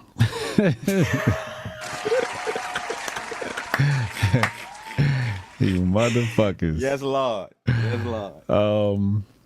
Shout out to Crypto Wars once again. Appreciate you, bro. Bradley Linnaeus, 49 for the goal. This a real Hotep. Thank you, Bradley. When are you gonna get now? That's gonna break the internet. Who? Charleston White. Get him on here? Get him on? I don't want to. Really? Yeah. Why not? Because I only interview people I want to learn from. Interesting. I don't do the whole poaching for views thing, right? Yeah. I don't do the whole Me either. Get them because it's good entertainment. Now, if Carlson White's people, bro. I mean, of course we should. Of course we should. That's what's holding us back. It is, seriously, bro. Our morals. Too genuine. We're too genuine. Yeah, we're too genuine. Yeah. Seriously. Yeah. I've come to the conclusion. Because I don't go for clickbait. Like, I can go get, like, the people I've had on my channel, I can leverage that to get pretty much anyone on the channel. Right. I mean, I've had Robert Kiyosaki, just all these huge names, right? Yeah. And I haven't even reached out to Robert again, because I just have not felt like having them. So yeah, I sent a DM. I gotta do better, man. I gotta start tricking and whoring out here. I'm with you. It seems that way because everybody else is doing it, and we just watch them zoom past us. They sure are, bro. But like you said, I could DM anybody and get the interview, right? Yes, you can. Charleston White, like if people email me, of course I'd be like, yes. I wouldn't say no. I don't want to speak to them. It's not type of thing. It's just that, I'm all about information and feeding my brain. So I'm like, I'm going to bring Crypto Blood on because I got to pick his brain. Like you told us about the Telegram bots. We're going to talk about your other bots in a moment here that you got. And make sure y'all subscribe to Crypto Blood. Yes, please. Highly shadow banned, or what's the term they use on YouTube? I am put in the borderline. Do you know about this term? What? Okay, we dropping jewels today. We dropping alpha today, ladies and gents. So me and Rice, my man Rice, Chris Rice, you know Rice. Crypto Rice. Yeah, we did a Rice Crypto. We did a show maybe a year ago on Rumble only because it's too hot for YouTube. But we did some research, bro, and we found that YouTube puts us, me and you, Rice and many others, in a category called borderline content, and they significantly throttle our viewership and reach. So most likely we're in that borderline content bucket. How do we get out? Tell Elon to buy Alphabet, then he can then take over YouTube, and then problem solved. You know what I'm gonna do? I'm gonna spend like a whole week dropping pro-Israel content. I think that'll break me out. It certainly may. Absolutely. Oh man, damn. Borderline content. Yeah. People ask me all the time, you're shadow banned. I'm like, yeah, I know, but I'm Hotep Jesus, so it doesn't translate to the real world. You've been in Joe Rogan's joint twice, bro. Yeah. That's like legendary. Thanks, man. Yeah. Joe's a good guy too. Fucking genius. He's another one of those guys that really knows how to handle conversation. When I watch Joe, I study him. Yeah. Amazing. Some people call themselves Art of Dialogue, but he's the real Art of Dialogue. I figured out his trick. What is it? It's the same trick I use. You just let people talk, or? No, that's basic, right? Like a lot of interviewers don't let their people talk. I hate that shit. No, he gives pushback. He challenges you. He makes you argue a little bit. He'll disagree with you. He'll say, I disagree with that, right? And that juices the interviewee and makes them, and really brings out more. I didn't get that the second time until I watched him interview other people. I'm like, oh, I should have argued with this nigga last time. Gotcha. So interesting. Okay, that's something I learned new. I didn't know that. Yeah, I never observed that. So yeah, that's disagree with your guess respectfully. Like he always does respectfully. Right. Yeah. Shout out to Bradley. Thank you for the $50 super. Oh, this a real Hotep brother. Black conservative, $10 super. No content on internet, radio, or TV like yours. Oh, this a real Hotep brother. Hey, man, you right. Ain't you gonna find this shit nowhere. You know what I mean? Sir. And that's why I want to make sure that, when I create my platforms, that I reach back out to people who've helped me, right? Like, I could be going to get some big person that clicks, and I'm like, nah, I want to talk to Crypto Blood. That's my homie. I met him. He's real. He's helped me. He's a brother like me. We're in the same space, which brings me to my next question. Are we DEI hires in crypto? Are we like the DEI?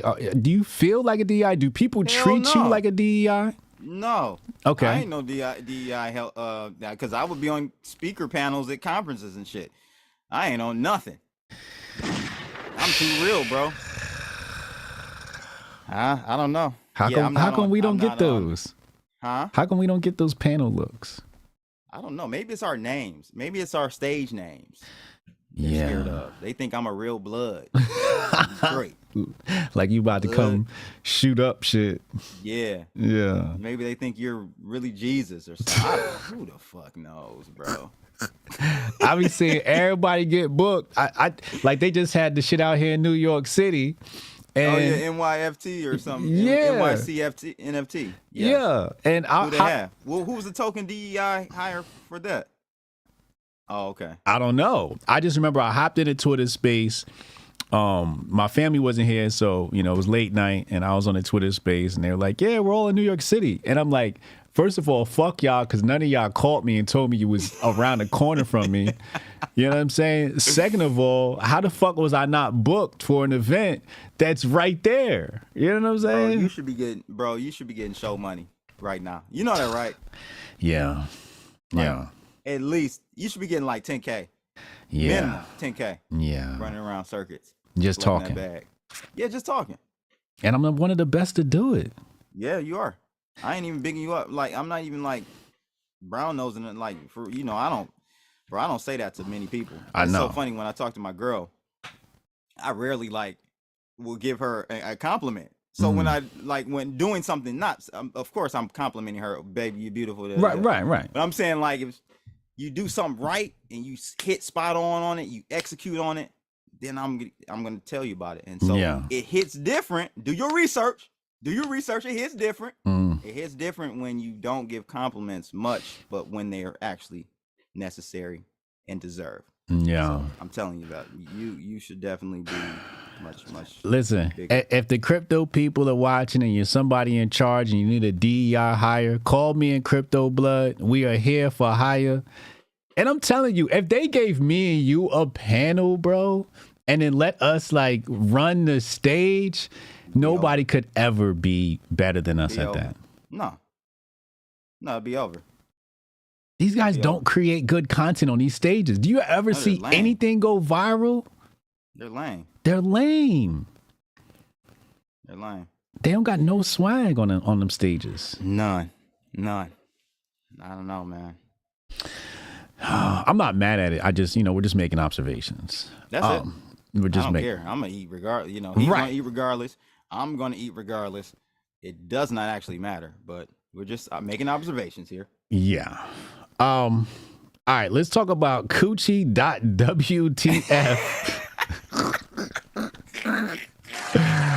Am I supposed to click this link? Yeah, it's safe, bro. I wouldn't send you nothing. That I know. I'm just saying, look at the link before you make any more comments. Oh, hold on. I got to bring this up on the screen. Oh, my God. How did I not notice? Yo, they must be shadow banning you from my timeline because I never see you on my timeline. I've never seen this before. What is this? Hold on. I'll put it on the screen. Oh, this is absolutely fucking insane. Coochie Gucci? Coochie greater than Gucci. Yeah, Coochie's definitely greater than Gucci, my friend. Your first luxury meme coin project. Pre-sale live right now. Oh, you got the pre-sale live right now? Pre-sale live right now, ladies and gentlemen. I'm taking this one to the top. Okay, hold on. The chart not looking too good. Talk to me about what's going on with the chart here. So that's pre-sale. Okay. So I told you about pump.fund. I'll explain more after the show, but basically you're able to get in before the liquidity pool and it's on Dex tool. So that's what that's all about. Right. So once we hit the threshold of, I think we're about 60, 70%. So we're on our way up getting funded. Okay. Once we hit that, then we go live. So it's a fair launch. It's a fair launch. Yep, fair launch. So I'll connect my wallet, right? On Pump. Yep. And then I'll place my buy order with Saul. Yep. And then I'll be in there on pre-sale. Yep. So we got a few things up our sleeve. It's a community launch coin. Got a lot of ideas coming up. Merch, of course. You know, we're gonna try to do some shoes. Actually, I'm talking to the manufacturer now. Okay. So we're gonna do some shoes. We're gonna basically be the first meme luxury line, and you only be able to buy it with Coochie. Oh, I like that. What else is better? That's genius. You gotta buy Coochie. Yeah. If you don't buy Coochie, then who are you? What are you doing? I know. But as you can see, the motif is like basically, bro. It was kind of like a theme that came up. Like if you think about it, right? All the scammers, they all wear Gucci, bro. Yes. Like, yes. If you think about it, right? Yes. So it's crazy. So, it's all good. All right. So here's a concept for me, right? Like I want to drop a meme coin. You got your pre-sale going. We gotta schedule these things out so we don't conflict with our audiences, right? Because I want my audience to hop in on your pre-sale. I'm gonna pump your pre-sale. I'm gonna meme it up. But we got to create like a meme coin syndicate where we coordinate as a team to really, you know, say, all right, this week here's how we're pumping, and the next week, you know, or next month we got the Hotep coin, and everybody get behind that, and then after that we're gonna do. So what's the other project you got here? The Kanye West. Oh, Kanye West. That came out of kind of like the whole racist meme movement that happened. I'm like, you know, let's do something a little bit tasteful, a little bit more tasteful. Mm-hmm. You know, so still edgy. Edgy, very edgy. Mm-hmm. But yeah, that's the other one. But that one we ran into some issues, bro. Because what you mean? We got that one funded. We actually got that one funded. Okay. From Pump.Fund. It reached King of the Hill. It made a liquidity pool and everything. But the issue with that is, and we didn't think about this until after the fact, because we are serious about these meme coins. We really want to brand them, get them more awareness and everything. Bro, we couldn't get no white influencer to talk about Kanye coin. Really? No, dude, no one would do that. They Kanye scared. coin? They scared. That's a little too much. They scared. That's a little too much. So cancel culture got everybody acting like bitches. Yeah, absolutely. We're still going to that's still part of the community coin, so it holds benefits to hold that coin. You know what it is? Last week, they don't get it. Of course not. That's what it is. They don't get it. They don't. It's got too much culture. Yeah. And these guys ain't got no culture. Right. So like it's like you can't even be black in this space. Yeah. You've got to be more universal, I guess. Yeah. So, but no, man, those are our two community coins. Coochie is in fair launch mode right now. Mm-hmm. Got a lot going on with that one. Much more brandable, and we actually are going to hook up with Asvoria. We're going to have a virtual store in their metaverse. It's Asvoria is a Solana based meta world that's being built. Okay. They actually got like a few components to their whole ecosystem, but so we're lining up some partners for that one. That one's going to be huge. Okay. But, keep me in touch. We'll pump it. I think you were on the wrong. I have to fix the link. I think the one you were on was the previous campaign on Pump.Fund. Oh, they okay. They have a black logo or a white logo for Coochie on the Pump.Fund one. I don't see a logo here, but I'm also on my browser that it says Coochie greater than Gucci is the logo. It's got the Coochie logo. When you click on the Pump.Fund link, yeah. What was that? What did it show? Yeah, it's showing the Coochie logo. Is it white on black? It's white. Or black It's on white on black. No, black on white.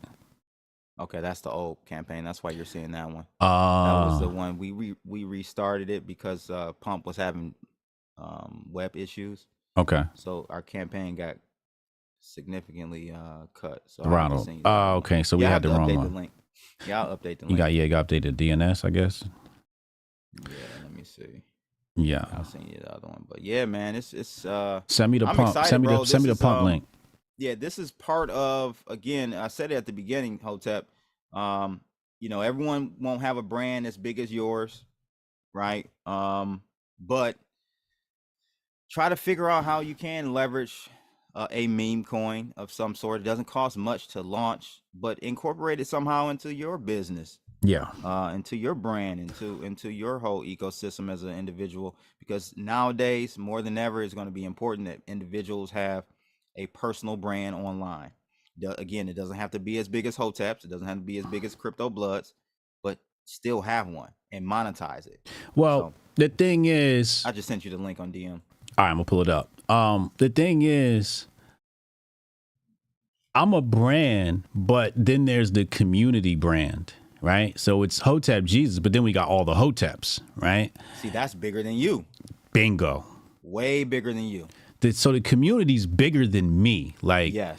So when we drop the meme coin, it's going to be community based and not Hotep Jesus centralized, you know? So I want to get you in, Wendy, Stacky. I want to bring y'all in and help consult. We got the guys over at Sys. I want to do a Solana meme coin and a Sys meme coin, right? So Solana, I might do We Was Kangs, and then on Sys coin, we'll do Hotep coin or whatever we figure out, right? But, you know, that's how I'm looking at it. Yeah. Yeah. Yep. Yeah. Absolutely. Absolutely. Ladies and gentlemen, this is Crypto Blood. Subscribe to his YouTube channel. This dude has so much information. Last question. What's up with your trading bot? Trading bot, bloodalytics.com. Check it out. How does that work? What do I do? Do I drop ETH in there and then let it trade for me? How much setup does it take? Yeah, it's different than the Telegram bot that we're talking about, like on Telegram, where that bot is more so to help facilitate trades for you, like make it easy to trade. You don't have to go through the browser interface to, you know, whatever, right? It's way faster too. They have the gas fees a little higher, so you push your trades through. Now, my bot is basically it's based off a system that I've built on TradingView. Okay, and I have that connected through an API that I built that connects to my partner fairdesk.com, their exchange. So you do you don't give me any money. You pay for the service. You set up your Fairdesk account, and then I send you the instructions on how to sync it to your account to trade my signals. There are 5 pairs that we're trading right now. Oh, so you have the signal set up and you trade. So it trades it. Is it it's a set and forget? Yes. Yeah, for the customer, for the end user, it is. Yep. Right. That's what I need. I need to have. So what are you doing? Is it doing ETH over there, Solana? What are you flipping over there? Yeah. So we've got Ethereum, we've got Bitcoin, BNB, Sol, XRP. I can tell you the other couple ones. Those are the majors right there. Yeah, those are the majors. So we got Ethereum, Bitcoin, Binance, Dogecoin, Matic, XRP, Cardano, and Sol. So it's 6 altogether. Dope. That's Bloodalytics. Yep. Bloodalytics. Make sure y'all go get that. Last question. CBDCs. Tell me what you think about my theory. I don't think the Federal Reserve is going to release a CBDC. I think what they're going to do is take the stable coins and regulate them and make them public utilities, and those will be de facto CBDCs. Ain't got nothing to say. Good night and good luck, guys.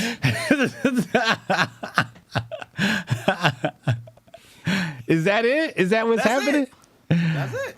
Oh, wow. Because I see Congress is talking about stablecoin regulation and coupling the bill with the CBDC. Spot on, bro. Spot on. Damn. Spot on. That's exactly what's going to happen. Well, in my opinion. I think that's the most plausible way forward. Because coming out with the actual coin, bro, that's just too obvious. Like, you know what I mean? Yeah. They can already. So let me just say this before we wrap up. We can go on for hours. Right. The thing about the stablecoin market, what people don't understand is that right now, as we speak, we've seen the DOJ, what other agency? DOJ, I think even Homeland Security, they've frozen wallets, Ethereum, USDT, and USDC wallets. Yes. A lot of people don't know that they can do that. Right. So they can basically whitelist a wallet, to where it cannot move those coins. And I'm talking about coins that are in your own custody, self-custody. Right. The actual coins themselves. Yes. Yeah. Not on the exchange, in your wallet. They can take if they can identify that you own that wallet, they can do a smart contract kind of upgrade and blacklist that wallet from moving those USDT and USDC coins off of your address. Now, that's censorship. It's easy. Where can you have an anonymous USDT wallet? If you can keep it somehow keep it obfuscated. Right, yeah. Right. What app is that? Does Photon cover USD? Do some of these wallets usually cover USDT or USDC? Because right now it's like Coinbase, and I know Coinbase is going to snitch. Even that's the problem, Hotep. Even if you have a self-custody wallet, that's going to be an issue for you. Okay. You're going to still, if they can identify at some point, they do enough blockchain analysis. Right. If they find out they want to block Hotep from, he's building up too much momentum. They find out one of your wallets, they can freeze any USDT or USDC in that wallet, even if it's self-custody. Damn. Even if it's self-custody. Yeah. So I just want people to be aware of that. And I say all that to say, yes, that makes perfectly good sense that we will see them just usher in or basically bring in regulation on those two stable coins and make that the de facto, basically, CBDC. CBDC, yeah. Ladies and gentlemen, don't listen to me for crypto advice. Listen to Crypto Blood. You want that breakdown on crypto to the next level?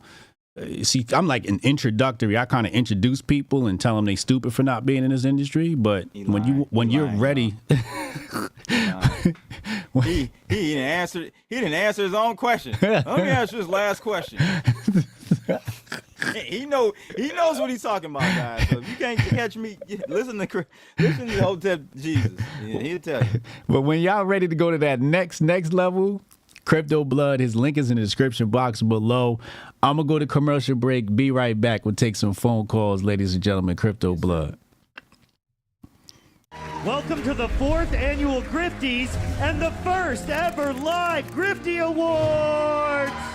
And now for your host, Uncle Hotep and Hotep Jesus. Yo, no George, but I can't even breathe in this joint. That's fucked up. He working on that Coon of the Year award.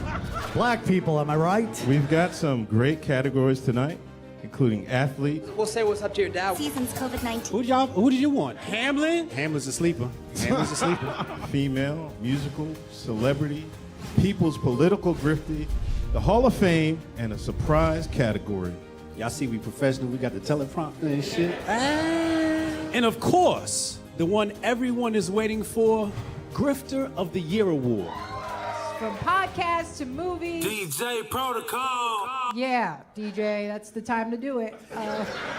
This is not a grift. I really think Lil Nas X is a gay demon. How dare you? Unlike most modern award shows, none of these women have penises. Women shouldn't speak anyways. Y'all picked the blackest room for a black. Paint the walls white so I can see y'all next time. All coons look alike to me. Some of you white people too. Some of y'all look like you came from 8 Mile. We're halfway through. No one's been shot yet. But I'm going to say at the Grifty Awards, there's only one person more arrogant, more self-assured than me, and that's Hotep Jesus. Grifter of the Year. Clap it up for old Uncle Hotep. Hopefully my kids will watch this and be inspired and stuff like that. Fuck them kids. I'm looking for my wallet. I'm like, oh, thank God he didn't take it. Thank God.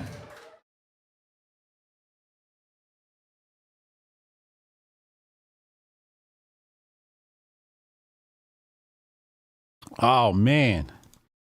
How about that conversation?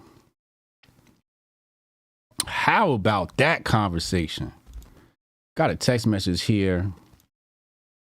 If you want to get on the phone lines, text Hotep in your name to 202-596-5631. I missed a bunch of calls yesterday, just running my mouth and didn't see. So I'm going to try to do a better job with that today. Gentleman here says, where do I start? I'm in a Telegram with Sis, but that wallet is exclusive, and I follow the 2 women you're interacting with on Twitter. I'm starting from square one. I was listening to the stream this morning, and Rudy reached out to me in regard to a ride for the Grifties. Oh, that was an old one. Wait, I was listening to the stream.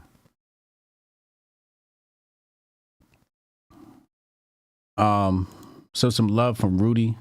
Dude was asking, how to show some support for Rudy. If you guys have Rudy's contact, please reach out to him. Let him know you're there. He needs somebody to talk to. But he's going through some things right now. So Hotep to Rudy the Vet Russo. Hotep. But this question here is actually pertinent, right? So where do you start with cryptocurrency? It's a really good question, and I hadn't thought about that, right? So now I actually have an answer to that. You first have to ask another question. What are your goals? What are your crypto goals? Are you looking to day trade? Are you looking to swing trade? Are you looking to build a portfolio? What is your plan, right? And then from there, do you want to, receive residual income, right? Because crypto has something called staking, right? So you can stake your crypto, right? So let's say you got 1 ETH, right? And you're sitting on 1 Ethereum coin, right? You bought it on Coinbase or someplace like that, right? You bought it on Coinify. You bought 1 ETH, right? And let me write this down. I need a fucking exchange sponsor. I need somebody who's an exchange to sponsor me, because this would just make life a lot easier.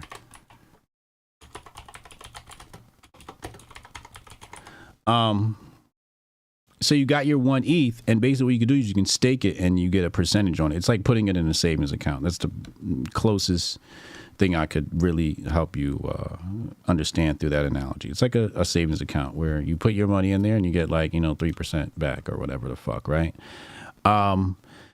Then there's Super DApp, right? You guys saw the Super DApp on the screen. I showed you guys Super DApp before. I'll show it to you again. And this is another. You also got, Syscoin got some really dope shit. I'm going to show you a couple of things Syscoin has. I'm going to show you Super DApp, and then I'm going to show you this other product. Hold on a second. But they have a lot of things you can do just to be a passive crypto person, right?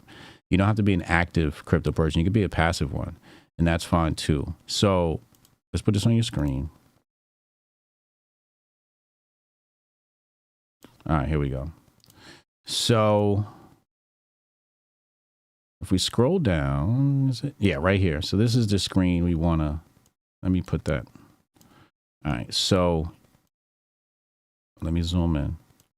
If you look right here, you have something, it says right here, most rewarded users, right? So the math geniuses figured all this stuff out.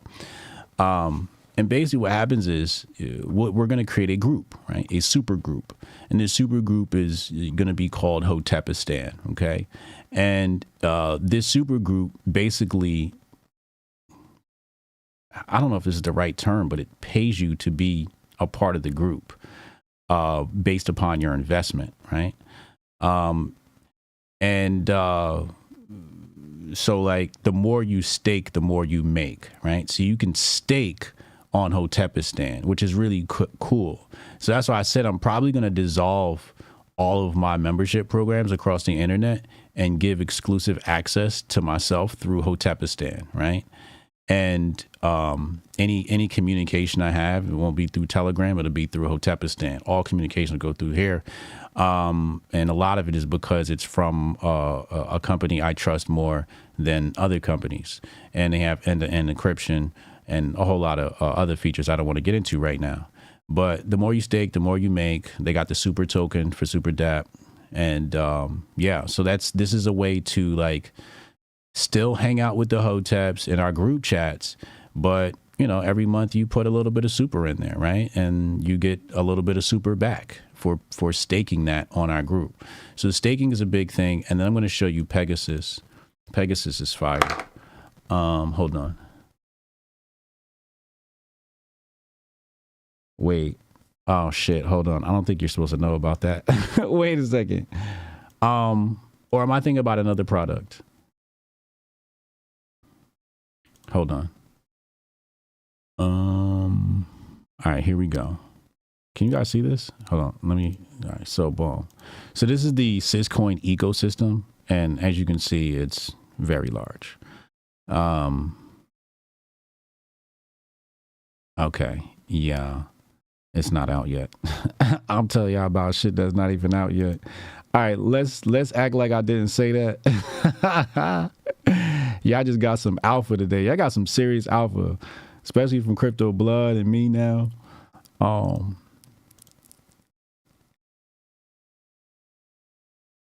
Here are the wallets. Yeah, here are all the wallets that they cover. Here are the exchanges. So if you go to syscoin.org and you'll see all this. Syscoin.org/get-sys, and you'll see all this. You can navigate to it from the menu. When you just hit on wallets and exchanges, it'll tell you where to get it. And these are all the exchanges you can sign up for and buy Syscoin. So there's plenty of options here, right? Plenty of fucking options. They mad listings. Actually, you can't even see that good because I zoomed in on the other thing. So hold on. I just want you to see how massive all right. So these are the exchanges. These are the wallets. Now the main one we use is Pally Wallet. It's just like MetaMask and the others. It's, typical Web3 shit. We'll use Pally Wallet for Syscoin. The other thing I like about SuperDApp is swapping. You can swap on Pally Wallet too, but swapping currencies. But yeah, dividends. Yeah, it's like dividends. It's something like dividends. Absolutely. So yeah, if you guys want to get on the phone lines, ask questions, 202-596-5631, 202-596-5631. Go ahead and call in. And in the meantime, let's take a look at the internet. Let's see what the tweeters are tweeting about. Let's see what's happening over on the Twitter.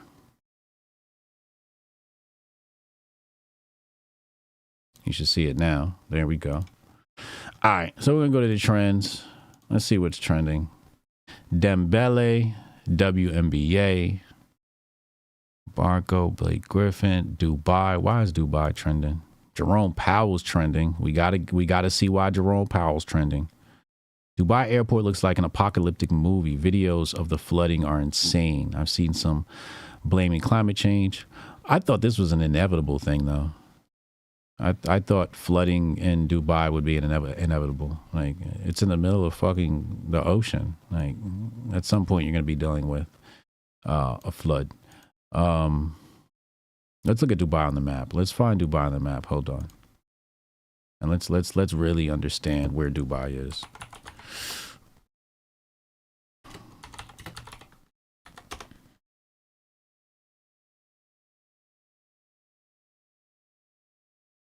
All right, so where is it? Hold on.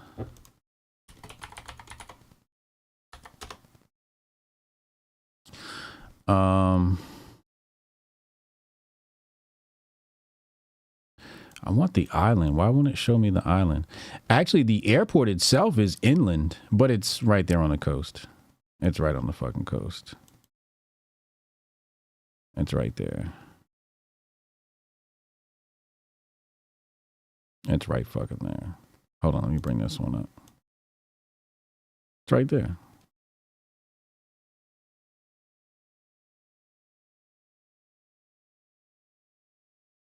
See it? Whoops. That's it right there. Dubai International Airport. Right on the coast. Oh, there the islands go. Here they go. Yeah, hit the islands.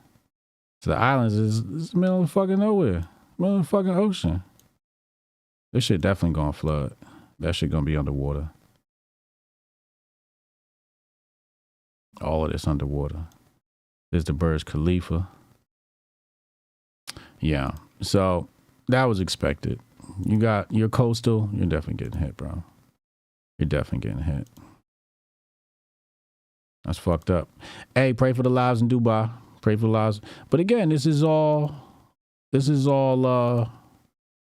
apocalyptic and all of that shit. Eclipses and all of that. Gonna get a little wild on Earth. It's gonna get a little wild on Earth. Why is Mbappe trending? Why is Mbappe trending? Mbappe got dunked on by Rafinha 3 times. What?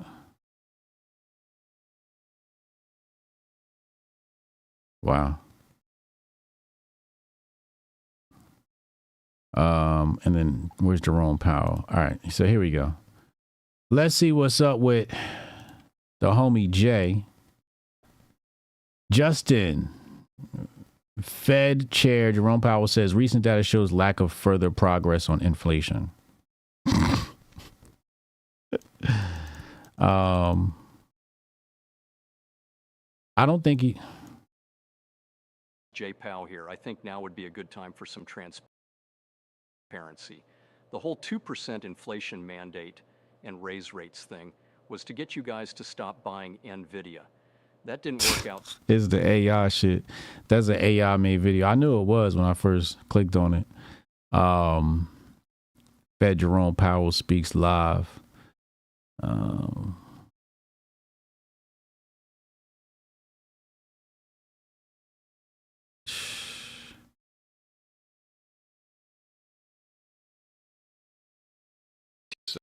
Different point I would say about the bank stresses, another crisis, at least here in the States.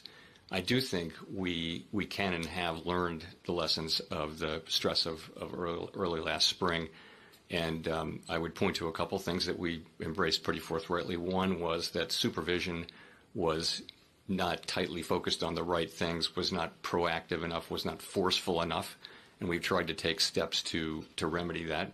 I also think there will be some regulatory initiatives for banks of that size and with those characteristics early last spring. What? And I would point to a couple things that we embraced pretty forthrightly. One was that supervision was not tightly focused on the right things, was not proactive enough, was not forceful enough. Wow. And we've tried to take steps to remedy that. I also think there will be some regulatory initiatives for banks of that size and with those characteristics in time. So I do think those... Yeah, there's going to be some tightening, especially with Basel III looming. It's going to be some tightening.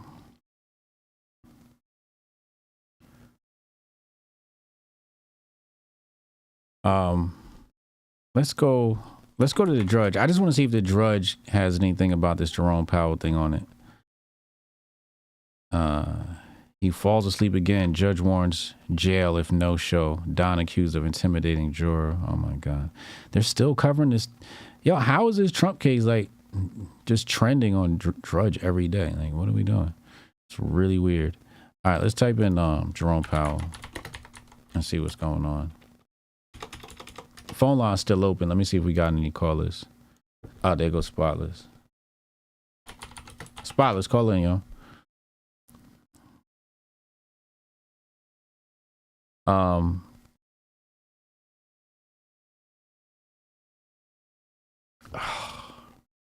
think it's, hold on. Was it them?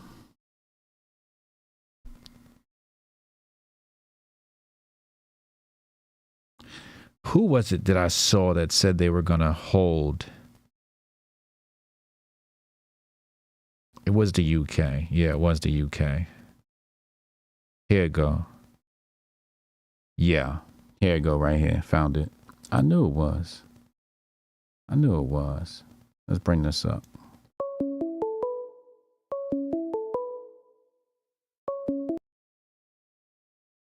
Call from Spotless. Spotless, hold on a second. Let me check this article out real fast.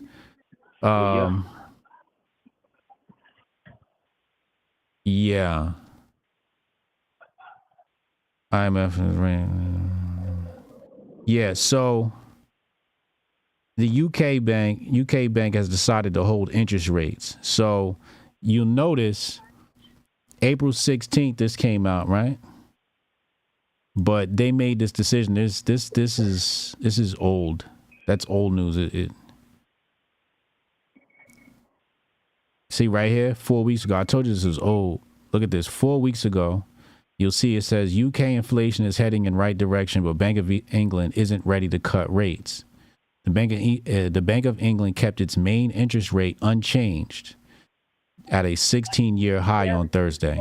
So 4 weeks ago, March 21st, the UK held on the interest rates. You'll always notice when the UK holds, the America holds. When UK raises, America raises. So that's why I'm always able to predict. I'm giving y'all the secrets right now. These are gems right here. You know what I'm saying? And so that's why I be like, yo, Jerome ain't gonna do shit. And y'all remember watching my stream and hearing me say Jerome Powell is not going to raise or lower interest rates. He's going to hold. You heard me say this 4 weeks ago. Yeah. Crazy. Yeah. But that's the nature of shit. What else, Spotless? What you got in your mind today, bro? What's going on, bro? It's good, Joe. Peace. So, all the crypto talk, I was thinking. Yeah. You know, we still in a wild west days, so to speak, I guess. Still very early as far as regulation by SEC and all that kind of stuff. Yeah. Now, what I wanted to know is what is the legalities or what is the rules right now, if any, on, let's say, the ability of someone or some group to establish like a coin brokerage firm, the same way, you know, somebody's gonna pay a stockbroker to, you know, trade their money on the market. Yeah. Where is that right now as far as these coins? Because I see like a hole in the market where, let's say somebody like, yo, you know, I got 20K, I want to invest in crypto, some coins, but I don't really know much about it. I don't got time to really sit there and you know, invest that time in that. So they give it to you. To do it myself. So they give it to you. To the person. Mm-hmm. And then you manage they portfolio for them. Right. Now I don't. That's called money services. That's called money changers. You need an AML license for that. You need an AML. You need an AML license. Well, I know you need a money transmitter license. I know you're probably going to need one of those. You're probably going to need an AML license. You'd have to talk to an attorney. But yeah, they have for something like that, they have a lot in place already. Because that's the middleman, right? Like you're an exchange now. You're talking about you're Coinbase now. But you know, you're like Coinbase, but you're a hedge fund because you actually, you know, handle management. So that's an additional license because you'll be responsible for their funds. I'm going to tell you the issue, though. The issue is that you're dealing with their intellectual property, which is the United States dollar. So if you take their money, you're playing their game. So if you want how so? How are you taking U.S. dollars? Because if I'm saying like, because you've accepted U.S. dollars, right? And then but I'm not accepting U.S. dollars. I'm saying, yo, I'm experienced in crypto, right? Just say for instance. And you give me control of your XRP wallet or whatever the hell. That's what I mean. No, I'm only trading coin for coin. Oh, and I'm like, you could do whatever you want, dog. So that's still a wild west with that. You could do whatever you want. I just wouldn't be too loud about it. Right. I was just. I wouldn't. Like something like that tells me, you know, operating in America, especially when you're dealing with different states, because this comes down to state laws. Some state laws is just crypto is just banned. You know what I mean?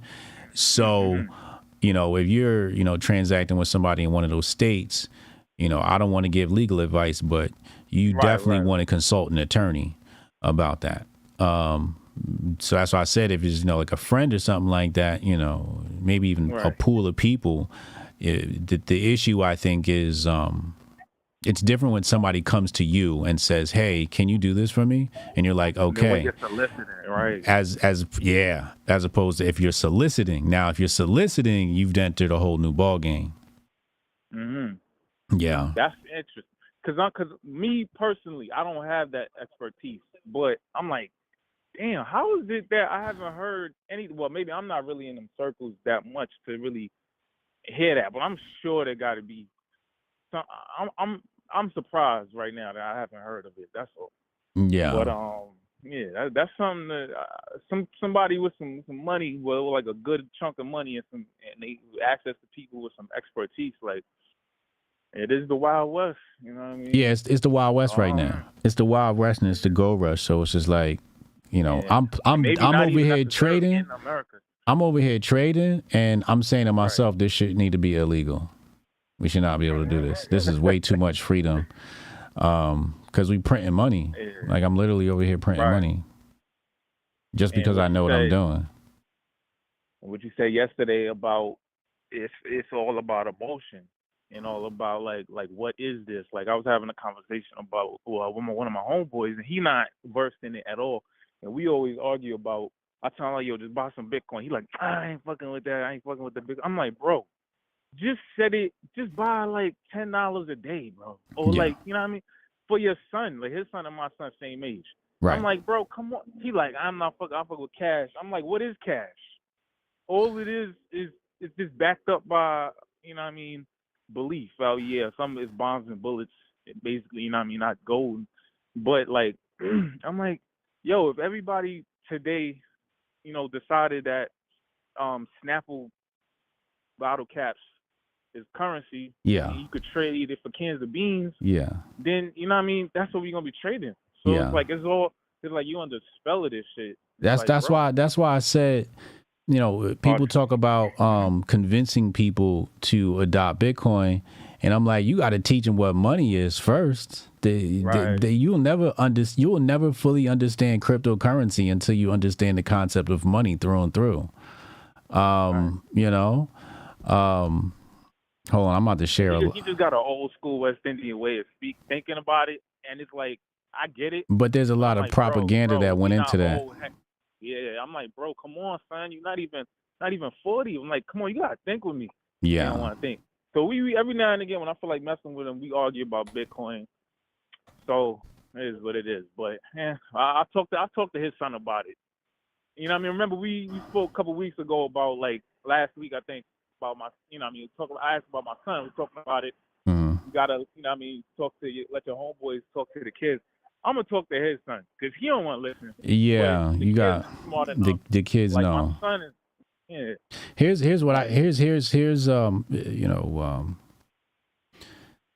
when people talk about Bitcoin, the people in the Bitcoin community, at least the ones I hang around, they be on some. I ain't convincing you of shit. Right. You don't want no Bitcoin? Like, watch him learn. You gonna see when that halving it hit, and like he said, this fourth quarter come up and the moon just hit right. Guess what? When I pull up in the only thing people respect is your lifestyle. So they looking at you, right? And they looking at you and they saying your lifestyle ain't no different from mine. So why should I listen to you? But when your lifestyle is a whole nother echelon above his, and you say buy Bitcoin, he gonna do whatever you say. Sometimes, not all the time. Some people. But there was a lot of propaganda that was pushed into Bitcoin cryptocurrency to demonize it. I see it all the time in movies and the Netflix and all of this shit, where there's always something bad happening in cryptocurrency. Like, oh, look at the evil guys, they did this thing and they're doing a cryptocurrency, and they throw cryptocurrency is always associated with the bad guys. You know what I mean? So you gotta be mindful of the propaganda that went into it. So I tell people, yo, buy Bitcoin, and then I text it to them, and then when they text me back the dumb shit, I just don't respond. Yeah, I couldn't. He had one. He was like, "Oh, when you buy your house with your Bitcoin, let me know." I was like, "You know what? You're right." See, that's the mentality they have. And then the thing is, what's going to happen is you gonna level up, you gonna buy Bitcoin, and then he not gonna be able to buy no Bitcoin, and he gonna scream racism. Oh, all the white people went and bought Bitcoin and we didn't know about it. Meanwhile, like, you know, there's whole. We was telling you. We was telling you the whole time. Yeah. Well, I guess that's the way it is. It ain't for everybody. But yeah. I think that's all I got. It was something I had, but I slipped my mind. All right, if you remember, just text me. Yeah. We'll get you back in. Gotcha. All right. All right, peace. Hotep and Bill. Hotep and Bill. Martian about to call in. I'm doing a live trade right now. I'm gonna do a live trade right now. Y'all gonna see if I fail or succeed. Now you'll see it live. I put up half a sol. It's a lot. It's kind of a lot, but if you want to make money, scared money don't make money. So we'll see if I lose on a trade right now. I'm doing a live trade right now. Jeff said I could buy a house with my Bitcoin right now, but why? Yeah, that's another good point. That's another good point. Jeff, they'll get it later, bro. See, Jeff's he's like right around my age. He fucking gets it. He's fucking trading. He trades on the stock market and shit. He fucking gets it. There's the other nincompoops don't fucking get. Like, call from. You've got to manage your money. Yo, what up, yo? Who is Martian?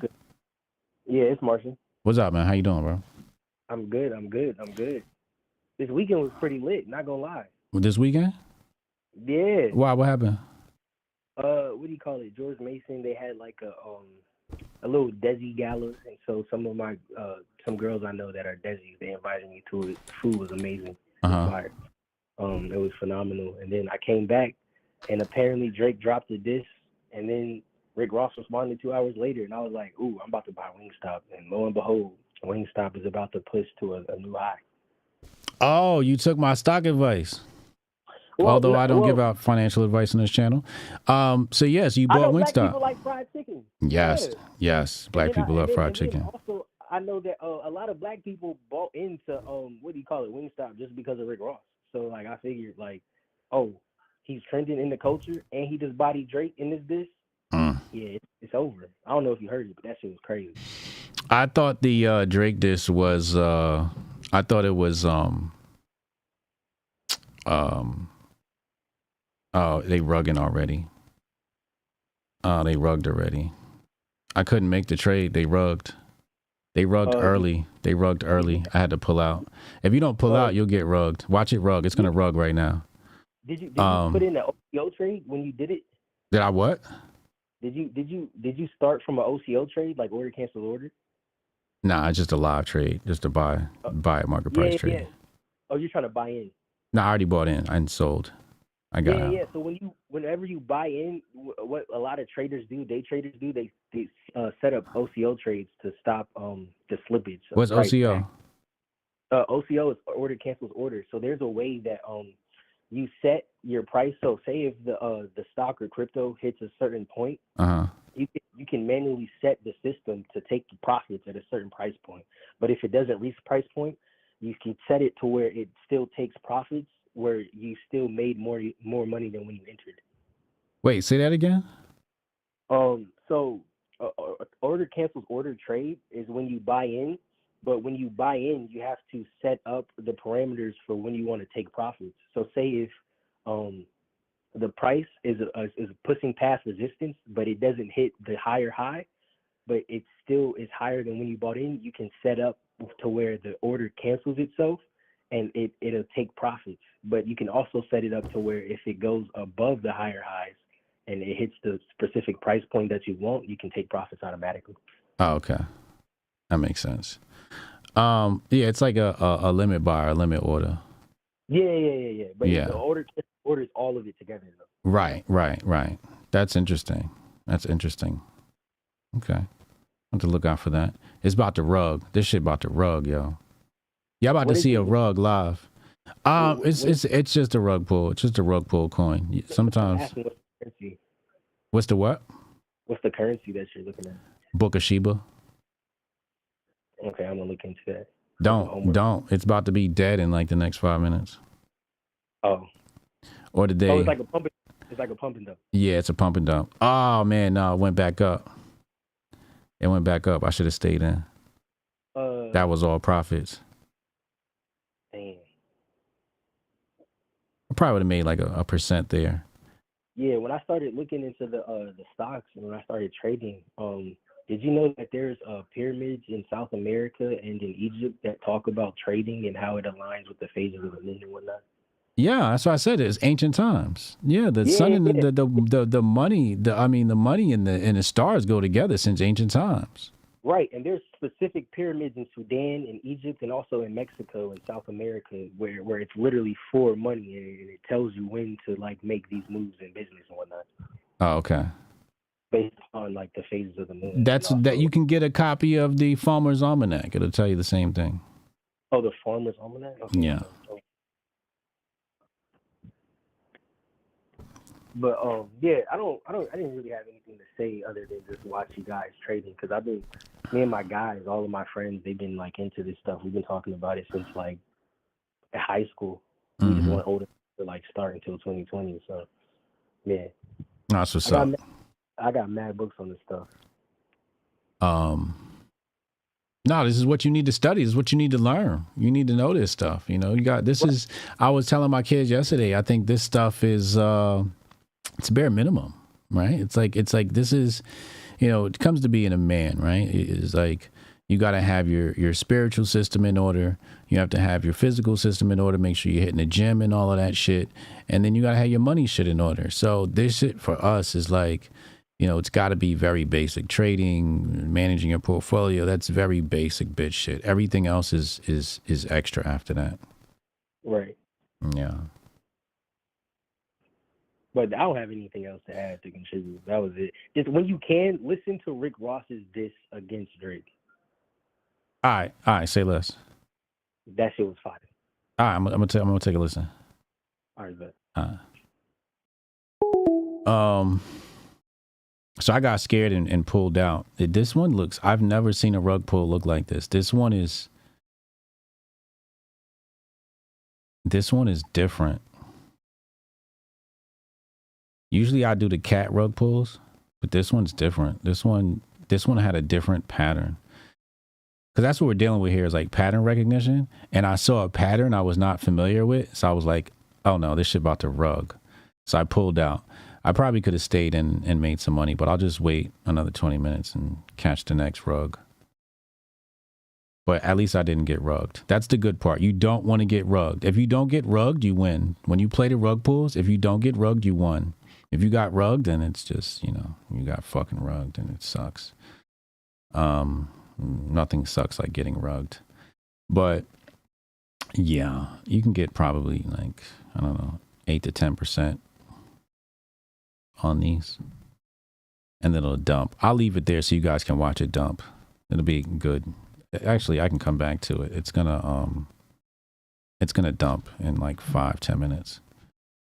All right, let's go back. But yeah, like I said, listen, man, I'll show it to you when it dumps. I'll bring it back. Like I said, man, UK, they kept their rates. They kept their rates. They kept their rates. He said this is literally harnessing the power of memes. I want to talk blood about that too. I want to talk to him about that. Robert Jones says, is the purpose of the meme coin just to pump and dump? No. You got pump and dump meme coins. Like I just showed you, they come, you know, once every 20-30 minutes.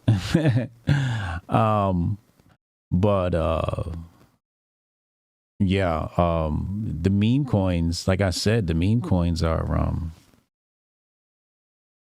well, one way to explain it is like what he said, right? It's harnessing the power of memes, but it's really like, it really proves the concept of markets. Nothing proves the concept of markets like memes. Like if you cannot teach a finance course and not cover memes, you just can't do it.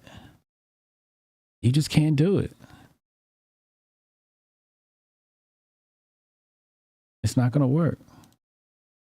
Actually, wait. No, this is definitely a rug. This is a rug. But meme coins, you know, like When you think the concept of markets are about human taste, human emotions, the human ego. The human ego is measured in the market. What is it that your ego desires? Because even your very basic needs are based upon taste, lifestyle. You know, it's not like you have two options, right? It's not like you got, bread and chicken, although it does seem like that. You have many options. So the markets are about human emotion. Andre Brown said, what do you do if you're starting from zero? Starting from zero? What do you mean? You better go get some cash. You got to get a hustle. You could earn crypto, like, do something for somebody or sell something to somebody and tell them you only accept Bitcoin or tell them you only accept Syscoin, right? That's one way to do business, right? But one of the best ways to get crypto is to earn it. You can ride these meme exchanges. Yeah, I'll be honest with you. I just thought of an idea. All right, so you guys want to make some extra money? I'm going to give you an idea. If you're like sitting around and you just want to have like a hustle that makes you a little bit of passive income. So what you do is you sign up for an affiliate program, right? And it could be Photon, right? Like Photon's a really good one, right? So you use your affiliate link and this affiliate link pays you out, right? Based upon the people you bring in. And what you do is you basically just meme coin leech, right? So let's say we put out X meme coin, right? Or the whatever meme coin. What you could do is you could go grab the contract address for that and say, yo, here's the contract address for this meme coin. Here's where you can buy it. And then put your link right there. And people will retweet it because you're helping them push their meme coin, right? You're like becoming part of these communities. You're helping the ecosystem. And your affiliate link should do fairly well. If you're consistent and always doing it, after a couple of weeks, you should have a few people in there. You should have a few people in there. Damn, they're going to rug this one already? They're not even trying to make no money. I'm trying to see the patterns of these rugs. I want to rug the ruggers. It's a personal thing now. It's a personal thing now. I want to rug the ruggers. That's like the game I'm playing. Rug the ruggers. Although they're always in control, but like they shook me out just now. That was interesting. I've never seen the buy volume and sell volume fluctuate like that on a rug. Usually it's pretty consistent. But yeah, that's what you do. Oh, fuck. Hold on. That's what you do if you're starting from, zero. I hope I answered that question, Andre. I love that. This is literally harnessing the power of memes. It's like people, Strong Dad about to call in. It's like people see these things online. They know what they are. They use them like memes and then they don't profit off of them. And I'm just like, or argue against it. Like, I get it, but because there's definitely some degenerate shit. It's definitely some degen shit, but at the same time, it's like you're still memeing, bro, and like you have to respect the concept. You don't have to respect the participation, maybe, but you got to respect the concept of being able to take a concept and give it its own money. That's crazy. Call from Strong Dad. What up? What up, yo? Today's a good conversation. You know what I'm saying? Hey, salute. Appreciate you, bro. I picked up a few things, but you know what I'm saying? I actually wanted to call in because yesterday you said that you like to do legs and back together. And I just have to ask, what do you mean by that? I didn't say I like to do it. It's more or less I have to do it because if I want to squat more weight, I need to have a stronger back. Okay. So what do you do when Them what's the name shits? You know them shits. The what do you call them? They look like morning stars. I think they call them. Good morning. Yeah, there you go. The good morning jump offs. I seen you doing some shit on Instagram where you was like leaning over and then just picking up the weight. It wasn't a deadlift. It was like a semi deadlift. What do you call them shits? So that's called a rack pull. Yeah. That will be like the prime way to strengthen your lower back without. So that's what I was doing rack pulls. Okay. So I did a set. I did a set of squats, and then I seen you doing them rack pulls. So I started doing them rack pulls with my squats because I'm noticing that I want you to stop doing that. Why? So this is what I want you to do, and I'm not doing, and this is not because what you're doing is wrong. It's because your goal is to show what you can do with Apex, a man at your age, going holistically, right? So yeah. I want you to get the maximum out of your exercises. Okay. While you are correct that a strong back will help you have a strong squat. Mm-hmm. A strong squat will get you a strong squat. And what will make that easier is if you separate your squat protocol from your, rack pulling and low back exercise protocol. Okay. Because even that can progress faster on its own or on a separate day. I do the same exact thing. I see what you're saying. When I was trying to, now it depends if you're training sport specific, yeah. then, that doesn't matter. Or, if you're just trying to stay healthy for, because people will disagree because they just want to stay healthy, it doesn't matter. Yeah. If your goal is to, optimize that, then you don't want to put those two really big taxing exercises in the same program. You want to separate those two so that you can give everything to one and everything to the other.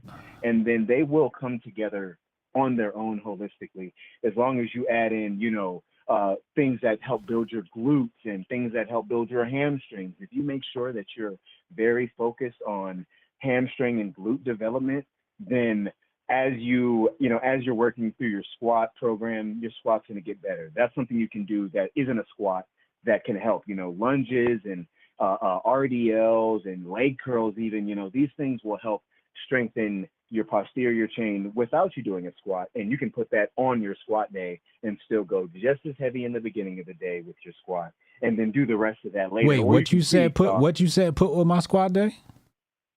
So here's a good example. I'll just, this is what I do, my leg protocol, right?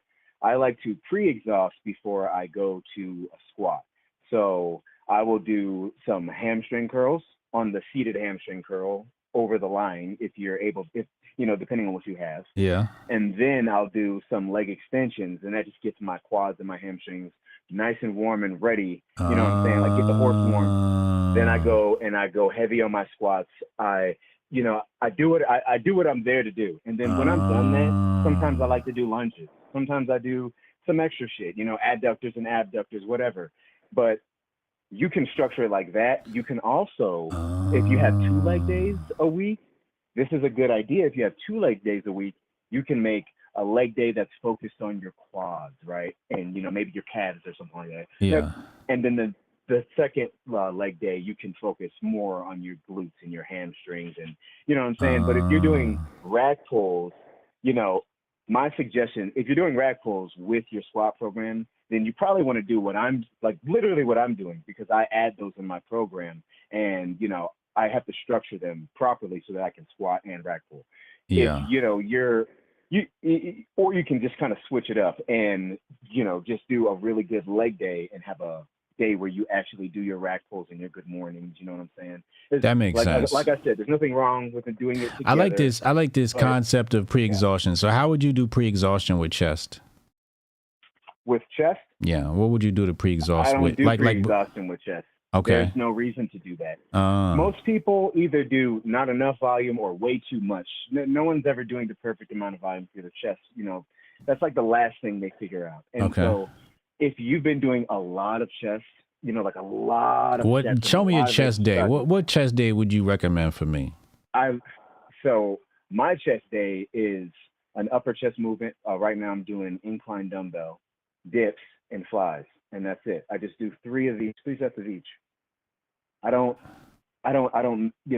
need more than that. I used to do a whole lot more than that.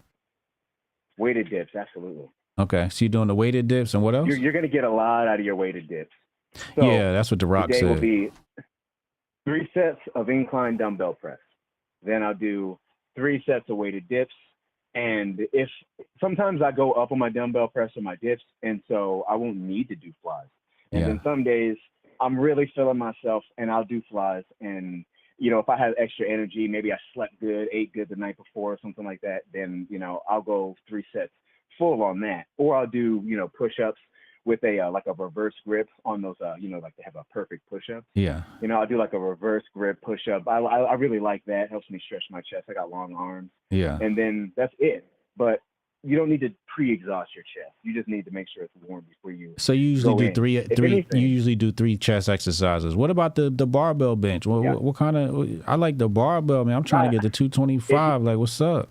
Well, then replace that first exercise. You can do the barbell bench. I mean, Where would you if put you're that in the trying to get workout two- though? Are you trying to get to 225? Or are you trying to get 225. like the massive chest?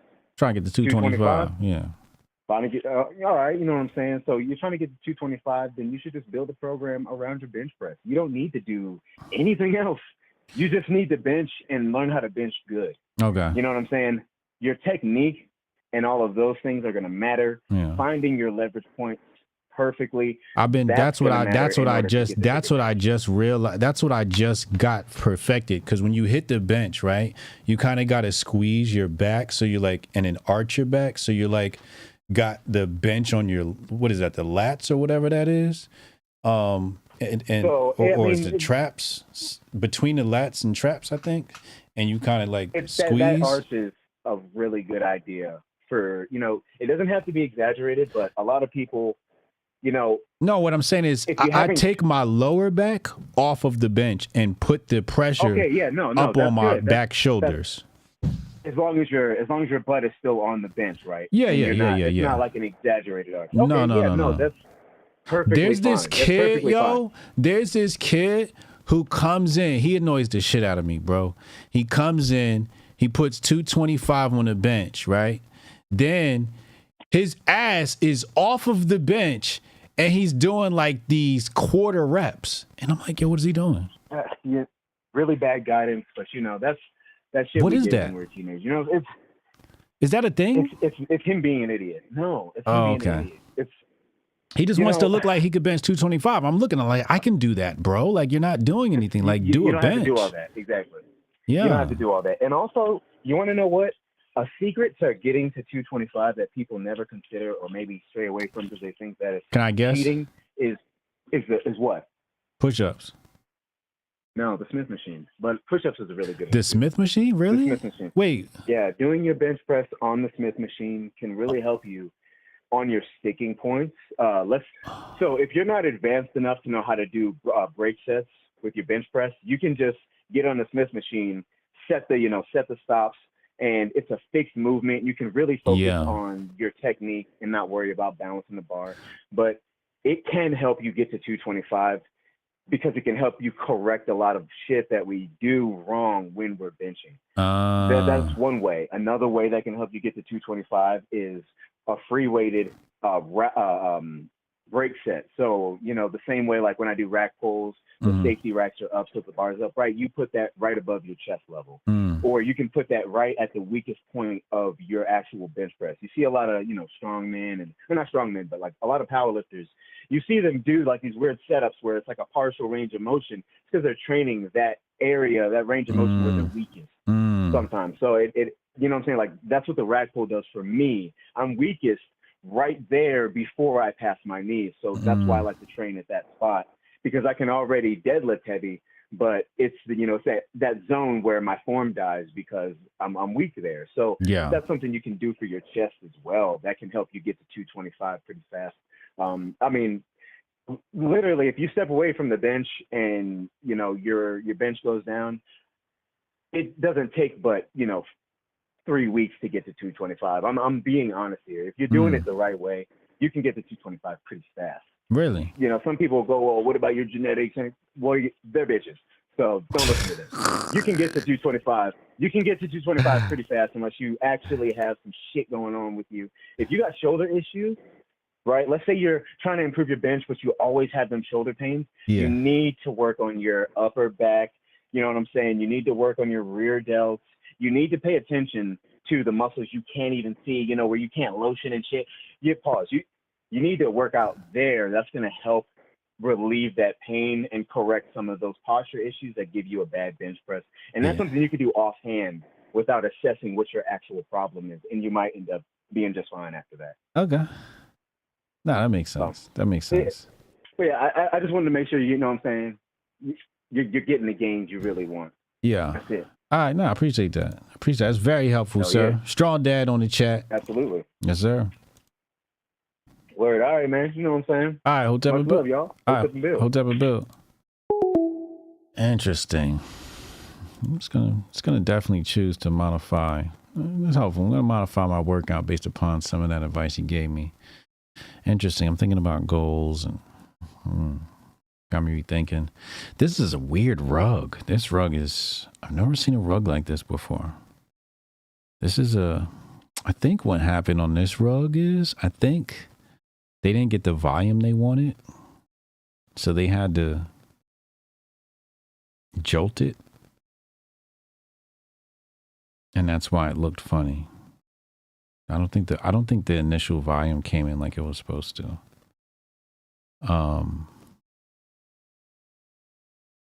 So let me see something.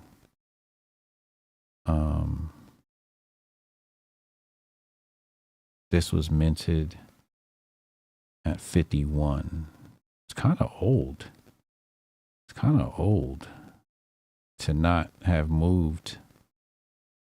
It should have moved faster. It's kind of old to move so slow like this. It's gonna rug soon. This is gonna rug soon. Probably would have made like, I don't know. Like if I sold here, probably would have made like 1%. This rug this is not a useful rug. I wanted to show y'all a good rug, but this one was a bad rug.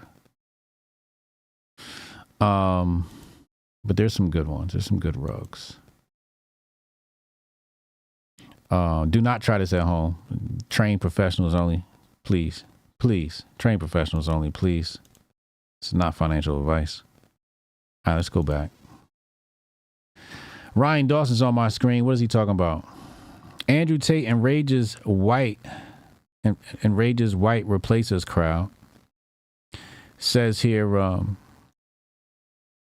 right now, illegal immigrants are getting free hotels and cell phones. On top of that, a monthly allowance. This is by design and is not designed by the migrants. You and I both know who is behind this destructive policy. It's not Iran or China. It's not Russia. It's the genocidal lunatic parasites who are receiving U.S. foreign aid that they use to lobby to destroy you. So I guess this is Ryan Dawson to Andrew Tate. Says Andrew knows how to rile up a discussion. He knows where the line is and has paid the price enough. They got him like Icarus. Can't be too truthful with a court case looming over him. Can't sell out with a sea of mediocre obscurity. What is that? Obscurity? What word is that? Is that a word?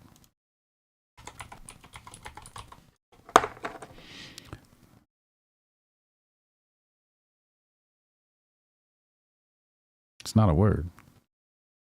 I thought I was tripping. Hold on a second. I thought I was tripping. He said obscurity. Yeah, that's not a word. At least I looked it up and I don't think it's a word. Maybe it's an old word. I don't know that word. I don't know that word. Yeah, Andrew Tate said some wild shit today. Let me see if I can find his tag.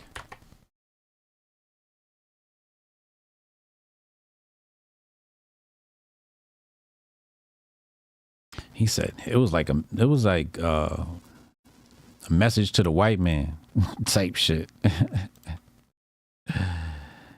Let me see.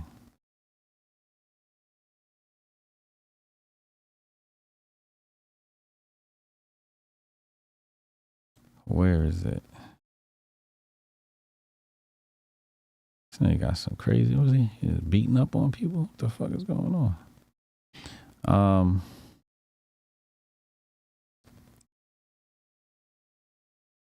Here it is right here. Message to the white man. Hold on. We got to make sure this gets on the screen. Can't miss this. Can't miss this.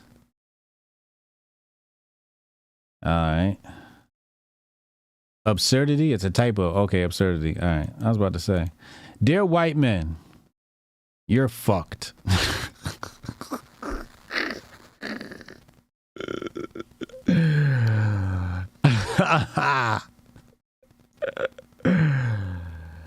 Dear white men, you're fucked. What kind of message is this? Oh my God. I gotta pull out the trigger matrix, the matrix I made in the spread in the slides. I gotta pull that back out. This is why Unc thinks he's an op, because he says shit like this. I don't know.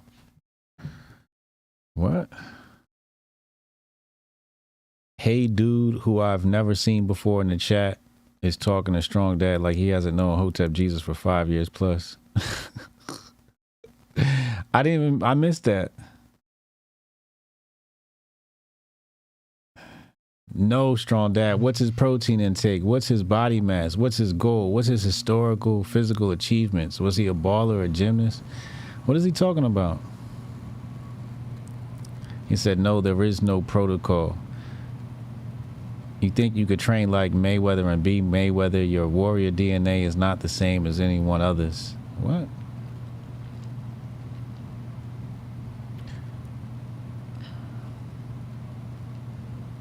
Your physical exercise protocol is unique to you. Well, I agree with that. I agree with that. But I don't see anything wrong with the advice Strong Dad gave, right? Yeah, it's always somebody. Andrew Tate, dear white men, you're fucked. You're being replaced because none of you have children. Damn. Even those of you bitching about the replacement online, like little girls, don't find the gumption to fuck. That's true. They'd be online bitching about white replacement therapy or theory. I see white men bragging about having 5 kids as if it's an achievement. LOL. 5? LOL. Per year, right? Oh, I agree with that point. I definitely want, at least 35 children. That's one thing about me. Anyway, let's keep going. He called Trey a grifter for helping you? What do you mean? How do you call Trey a grifter? He fucking works with us. He's one of the men of water peeps. What is he? Anyway, that guy must be new here. Like you said, Chad, he must be new here.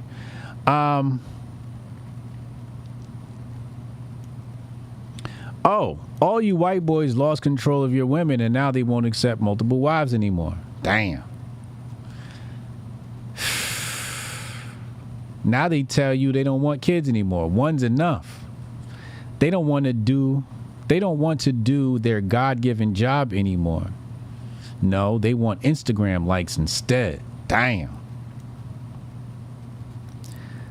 So your genetic potential is stumped by the whims of some singular female. A female takes 9 whole months to grow a single baby. Other races have multiple ovens for bread. We're not cucked. Some bitch is screaming at you about loyalty and you're sitting there saying, yes, baby.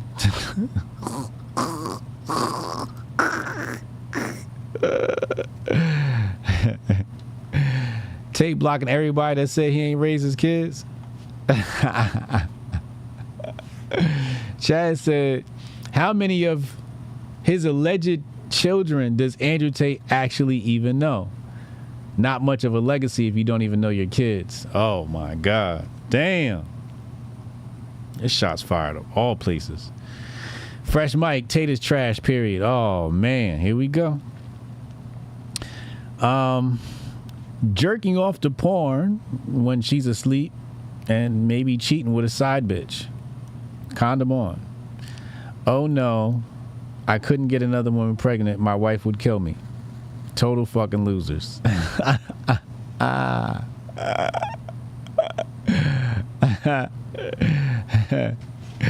Soon your race will be nothing more than a few pages in a history book. Damn. A few pages. He said the white man gonna be a few pages in a history book. Oh my Lord. That's hilarious. A lesson on what happens when you fuck the female psyche so hard they're obsessed with money and social media as opposed to being one of many baby factories for a king. Oh, come on. Oh, man. Why he always gotta take it too far, yo? Why he gotta take it too far, yo?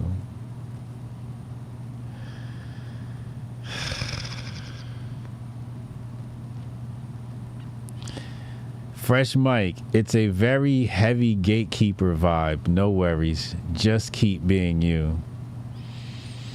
What? What does that mean? It's a very gatekeeper vibe. What does that mean? What does that mean, Fresh Mike? What's a gatekeeper vibe?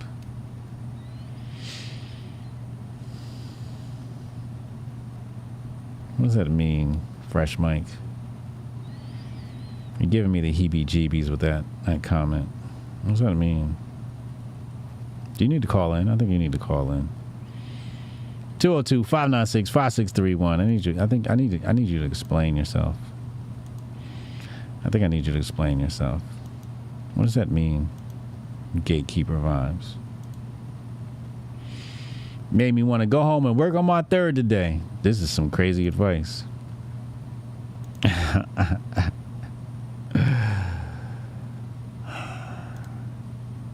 Team is definitely not an op, but it's not for a three-letter agency. He is an op for the evil one who seeks the destruction of humankind. All this stuff is great in materialistic lens, but souls? Question mark.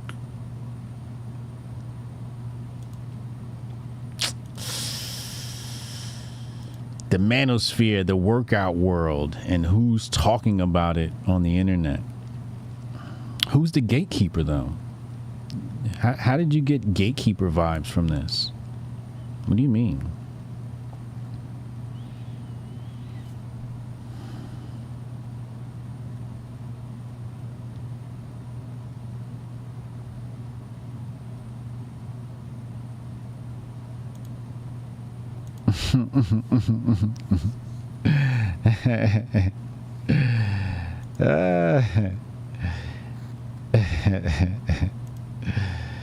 Wow.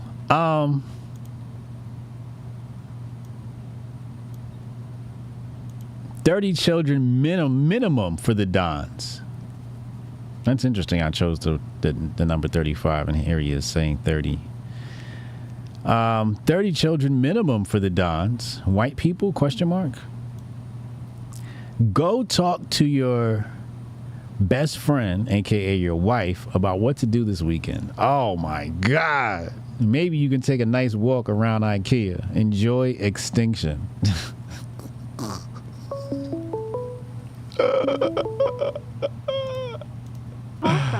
The only. Yo. What up, man? How you feeling? Good. What's up, bro?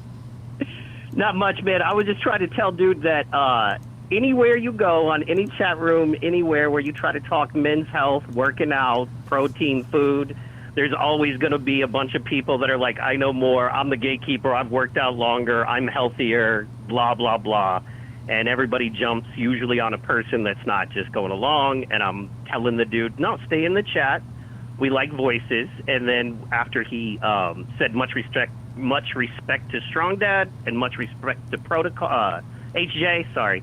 He put that in there, trying to be cool, and I think he was just trying to state his opinion. And so I was just trying to tell him, look, man, the fact that you said respect to everyone, you're not trying to fight, you're just trying to put your own info down.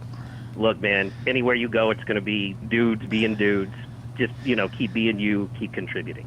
So, yeah. I mean, I think the thing where, Chad saw a misconnection was him calling Strong Dad a grifter. Like he called into the channel and he's giving bad advice because he's grifting, right? And it's just like it was. But if you look at his after, he was kind of apologizing. No, I get that. I get that. I'm just saying, sometimes people got to step back and observe the room before they comment, right? Like this is just a maturity thing, where it's just like, do you know who was on the phone? Do you know who you are? Like, and this is how people burn bridges, right? This is how people create conflict, because sometimes they just speak on people and they have no idea who that person is. Like, do your research before you speak on people. It's just maturity, right? It's just that's also the chat though. When you're on an internet chat, it's not really. It depends. But you know what I'm saying? Internet chat does not have to dictate your personal maturity level, right? Like, I am in the chess chats, and I am in the Twitch chess chats and YouTube chess chats, and I still conduct myself, and I see things I don't agree with, and I just go, oh, I don't agree with that. I'm the type of person who doesn't feel the need to express the fact that I disagree with something. And usually what I do is I lead off, with, trying to understand the situation before I start making accusations.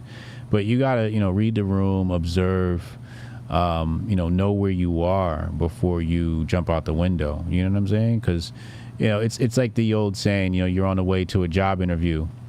Some guy cuts you off by accident and you give him the finger. You get there and that's the guy who's interviewing you, right?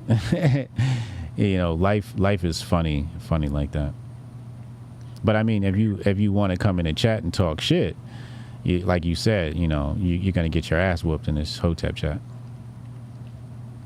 Absolutely, that's sure. I mean, if that's the way you want to look at it, heck yeah. Well, you don't look. How do you look at it?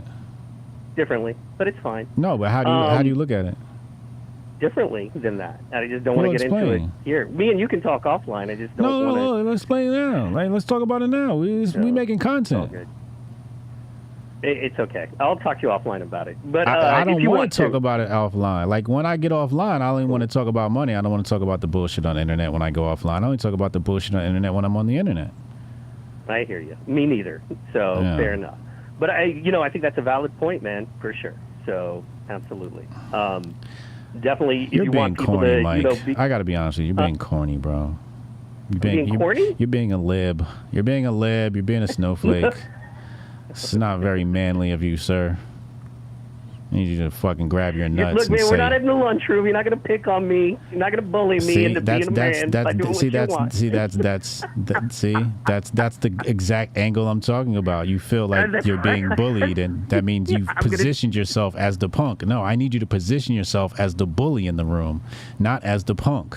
It's two bullies. Okay. You know what I'm saying? Like, that's I don't get to because it's your show. This is set up for you to be the bully. Or me if it's my show, or Pro if it's his show, or Joe Rogan if it's his show. No, I need you to have the control, and that's okay. So, but that's the way it's set up. That's why I was trying to make the point that if somebody comes into the chat wrong, you know what I mean, and we beat them up a little bit, and then they come and they're like, all respect, my bad. Yeah. Then it's like, it's cool, man. Look, there's a lot of people out there trying to put their opinions out. You know what I mean? Just keep doing you, and you'll learn. I'm trying to give people a measure of grace. Don't gatekeep your opinion. Are you taking your flow packs? I'm not the flow packs. Taking 8 packs. Oh no, I think you've been missing out on the Apex. I don't think you've been taking your pills, man. Okay. Fair enough. You don't think so? Look, man, I don't want to fight with nobody here anymore. It's not we not fight. I might. Look, I have a different opinion. The problem is, I want your be honest opinion. I'm saying it's an open floor. Like, okay, give us your opinion. My opinion is dropping in a chat and you getting a new fan and people becoming followers of Hotep Jesus is not a job interview. And the fact that you do have very strong gatekeepers, and if anybody comes in and says anything mildly left, even though you say stuff contradictory all the time, and that's okay, we all do. We're supposed to. I just went and saw Jordan Peterson, got to hang out with him Saturday night. He says contradictory stuff, and he sold out an arena. You know what I mean? So, dude made over $800,000 in one night on a tour. So, he's one of the smartest people I've ever been able to speak to, besides you. And, he contradicts at times as well. Point is, there's just a lot of gatekeepers. The more someone like you has more devoted and loyal fans, the heavier the gatekeeping is going to be. If somebody says something, and then, of course, it's, well, you don't know because these people know each other, and you don't know these people. It's like, okay, cool. But is the goal to lock everyone out and ultimately end up with 20 people who are just ultimate followers and that's it? Or do we want to have different opinions and viewpoints and stuff come in and maybe not beat them up and maybe not go, well, we all know each other and you don't, so shut up, you're wrong and stupid, behave better. And maybe go, you know what, man, hey, you made a mistake, it's all good. Here's a measure of grace, keep coming in. I understand when you come into this Hotep world, there are going to be ideas that you are met with that you've been told your whole life are wrong that you're going to have to adjust. Or you're at least going to have to do the research and understand why these ideas are not wrong. Or at least understand why they're not wrong for the Hoteps. But you're going to have to do that research. You're going to be met with a lot of things that are contradictory to all of your beliefs and teachings from how you've grown up. So when you come in, it is very normal for anyone, a new potential Hotep member, to come in and be at odds with at least one thing or two. Problem with us is that if you're odds with anything, fuck you, you're an odd, get the fuck out. Instead of going, oh, mate, you know what, you made a mistake. Or you think like this because you've been conditioned to think like this your whole life, and now you found the wellspring of water. But because, you know, you're not using a cup to drink it the way we all force you to, and you just put your face in the water, well, now we're all going to talk about what a piece of shit and op you are. And it's like, no, we need to teach you how to use the cup to drink. We need to take a little time and show you there is protocol, there is respect, and there's a way to do things within the Hotep world that you're just not used to. There are also a lot of beliefs and teachings that you're not used to that are contradictory.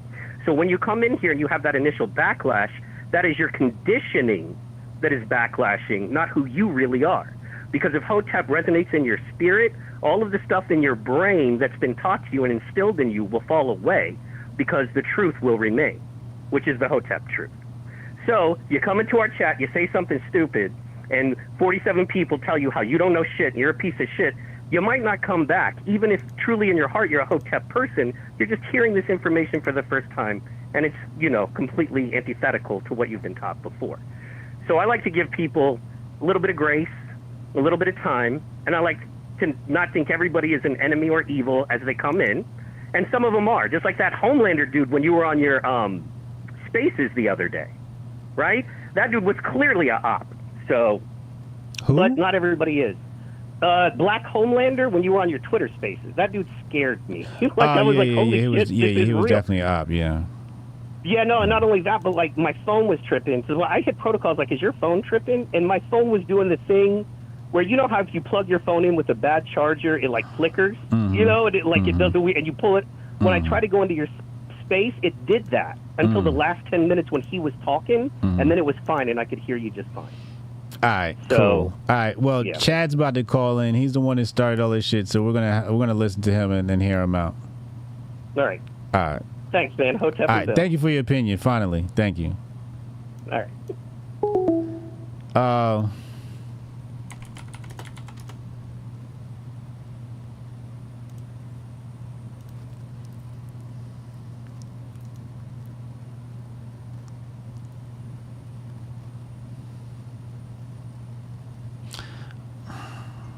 I'm processing what Mike said.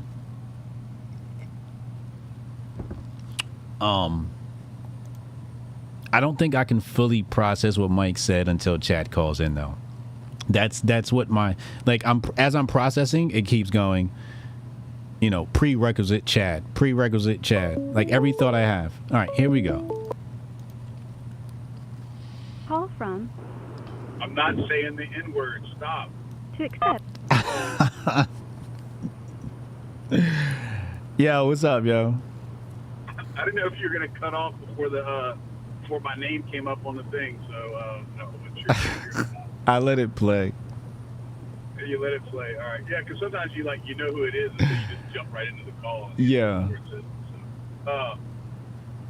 Yeah. So I think I'm glad Mike finally said what he wanted to say, and I see where he's coming from. I do think there was a little bit of some wires got crossed on that. I think you were talking about Andrew Tate at the same time that the Noel guy with Strong Dad, that stuff was going on. And so there was a lot of mixing in of people calling Andrew Tate an op and a grifter and a bullshit, and a piece of shit.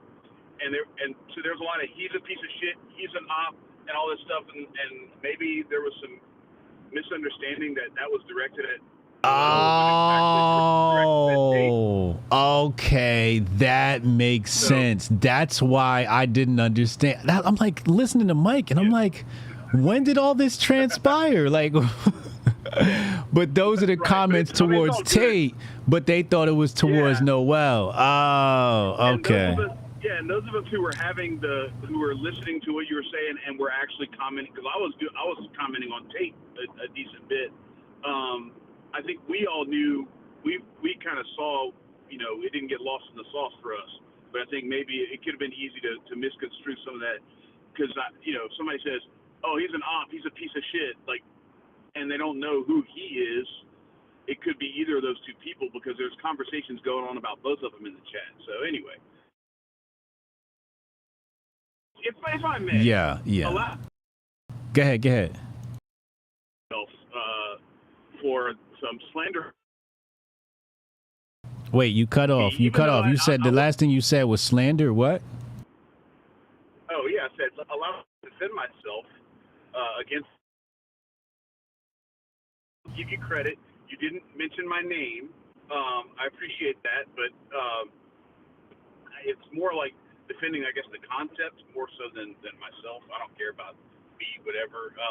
But it was a good opportunity for me to talk shit in the chat. And since, like you said, like we're making content here, so let's break it down. This thing that went down in the Telegram chat that you talked to Crypto Blood about, where you called me a boomer and he called me a boomer and all this other bullshit.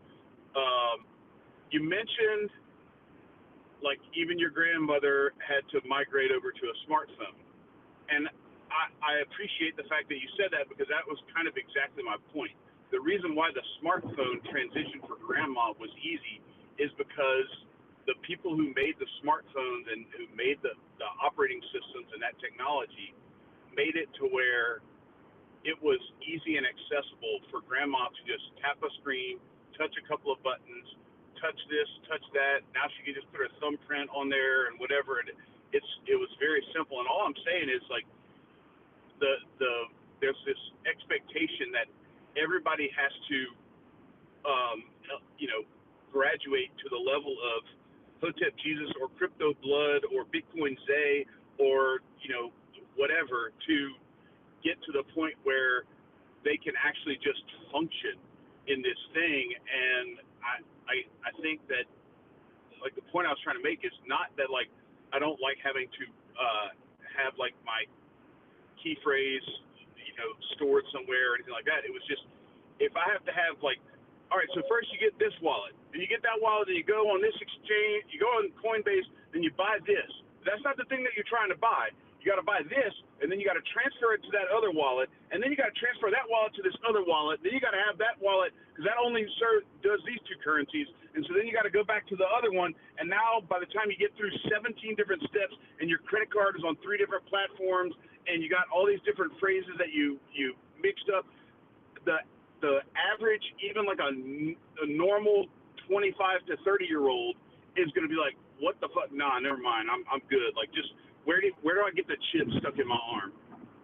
And so to make some of that stuff a little bit more user-friendly, to where the people who do want to get into the space but don't want to be, getting Neuralink microchipped or whatever, to where it's not, because I'm not talking about necessarily myself. This was, Strong Dad is in there trying to get some advice on this stuff, and honestly, like, some of the stuff that gets that people throw back at you is like hieroglyphics. It's like, I don't even know what you just said, but it sounded like I need 3 different platforms, 2 different wallets per platform, and hopefully I don't get an STD along the way, and they don't get backdoored into my whole fucking computer and take over my iCloud and they steal all my money. That's what I was saying. All right, so let's walk through this. Driving towards simplifying it is not a bad thing, and it doesn't mean that you necessarily have to make George Soros be the one or Klaus Schwab be the one who's simplifying it for you. But if the people who are actually the people with good intentions intentions are just saying, hey, no, fuck you, retard, you're a boomer, you suck, you're too stupid to have money, then take George Soros' dick up your ass, then that's not helpful. It needs to be like the people who have good intentions need to approach it to make a more pleasant and more streamlined user experience. That's what I'm saying. So let's walk through this. So first of all, let's talk about technology. Yeah. So from the time that they created the first computer to the time we got an iPhone was a really, really long time, right? Relative, practically a generation, okay? So you're asking the cryptoverse to do in less than 10 years what's taken 50 years or 60 years to get to the point we're at now. So let's start there. All right. Now we're going to come back to that point because I'm just going to point out all your false. I just want to. All right. But I just got to point out all. I'll let you talk. I just want to point out all your false equivalences. Okay. Now, grandma is a poor example for you to use because grandma didn't listen to the Grift Report, listen to Hotep Jesus, then click on the link in the description box to join something called Hotep Nation Super DAP Group. This is a very niche group of people who have selected and chosen to be a part of this group. Okay? Now you've chosen to enter this group. You were not invited. I didn't say, hey, Chad, join. So you join the group, and then all you do is come in and go, I don't understand NFTs, fuck the NFTs, fuck the JPEGs, blah, blah, blah, blah, blah, blah. And my response to that was, well, haven't you guys watched any dystopian movies? When you watch dystopian movies, all the people that are trying to be sovereign are like mad tech savvy, right? And it's because those are your options, right? Your options are dumbed down convenience run by Klaus Schwab or complicated, you got to do it yourself freedom. These are the options. The moment that crypto becomes plug and play, like how you want it, it's going to be run by Klaus Schwab. Why? Because it takes billions of dollars to create teams of people who create these products. We're talking about Google, who has the ability to hire the greatest mind on the planet for years on end and take groups of these people. Oh, you just graduated top of your class? We have a spot for you at Google. So when you take all these people and you say, yo, we need to take this complicated thing and make it simple, it becomes possible. But when we're talking about open source, where it's just some dude in his basement coding that just made something really awesome, he doesn't have billions of dollars of backing to sit down and think through every fucking thing. That's why crypto looks the way it does. And when it no longer looks like that, Klaus Schwab going to be running it. So what we're saying is, if you're going to participate in the Super DAP group and people are trying to join Syscoin and trying to join what we're doing, it's going to take some learning. Okay? Now, how did I learn crypto? It's very simple. I started asking questions. And when I didn't know what the fuck that person said, I went and I fucking looked it up. That is an option. We cannot explain everything in a Telegram group. It's not possible for me to text somebody and help them. You ask questions, we gonna give you answers. It's what you do. Yo, I'm gonna tell you like this. I just started trading meme coins, right? And basically what happened was the same thing that happened to Strong Dad. I went in the groups, I looked at all the shit they were saying, I asked questions, and then they said some shit back to me I did not fucking understand, and I went and looked it up, right? The same thing happened. I joined one of those crypto Twitter spaces. They said a whole bunch of shit, but as they were talking, I was writing shit down. I was looking shit up. A week later, I'm trading fucking meme coins like I'm feeling fucking pro at this shit. You know what I'm saying? I didn't know none of this shit a week ago. If you really want the information, it is ubiquitous. So when you ask a question and we give you an answer, what you need to do is you need to go look that shit up. Type in YouTube. It's videos for all this shit. Now, the other option, here's the next option. The next option is pay Hotep Jesus $250 and join my class, and I will teach you crypto. That's the other option, because I don't have the time to stop and create a free course on crypto. It would be counterproductive to what I'm trying to do. The end.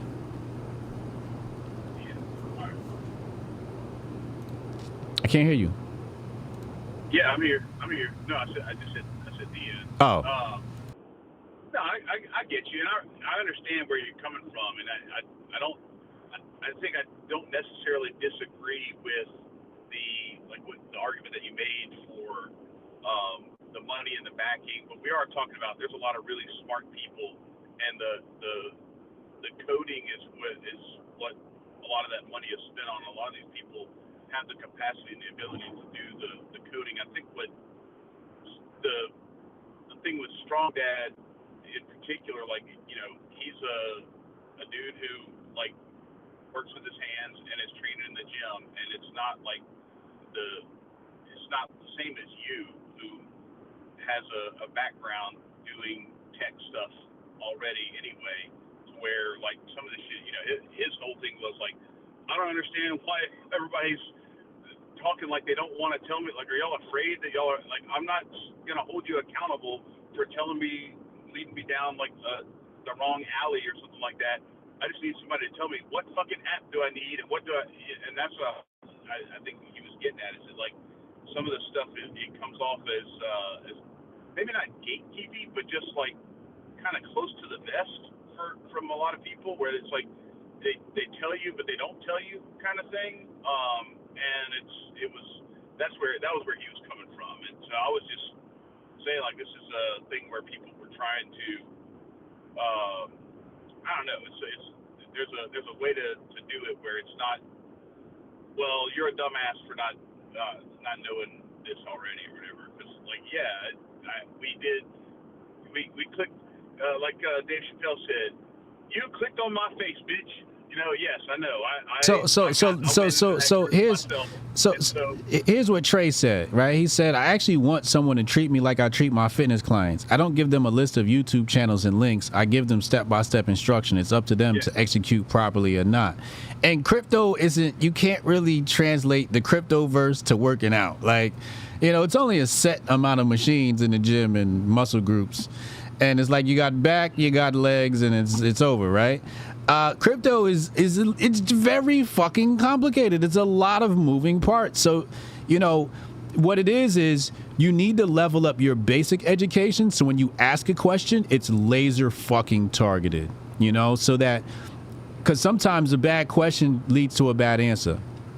And I think sometimes what happens is Trey doesn't know it, but he's asking a bad question. And this is what happens when you just don't know something about a particular topic, right? So I'm trying to find Trey's question. It looks like just general conversation here. He said, okay, here it is. So I have a wallet, a platform to buy, and a VPN. I have to buy USD or ETH and swap it for the coin. Some stuff I can't buy with other stuff. How many wallets and buying platforms do I have to have? This shit is so confusing, bro. So this sounds like venting. This doesn't sound like he has a question. Once you start adding on, this is confusing, bro. And hold on, let me finish reading. And let me finish reading it. Hold on, let me finish reading it. Before that, yeah. All right, I'm gonna scroll up. Not to mention, where the hell is all the buy happening? Do I need a meme coin app, an app for other crypto? I'm so confused. Every exchange I download, none of these things I want are there. So now I have a phone filled with wallets and apps unconnected because I can't find what I'm looking for, and I don't know what connects to what. He just sounds frustrated, right? And that's totally fine.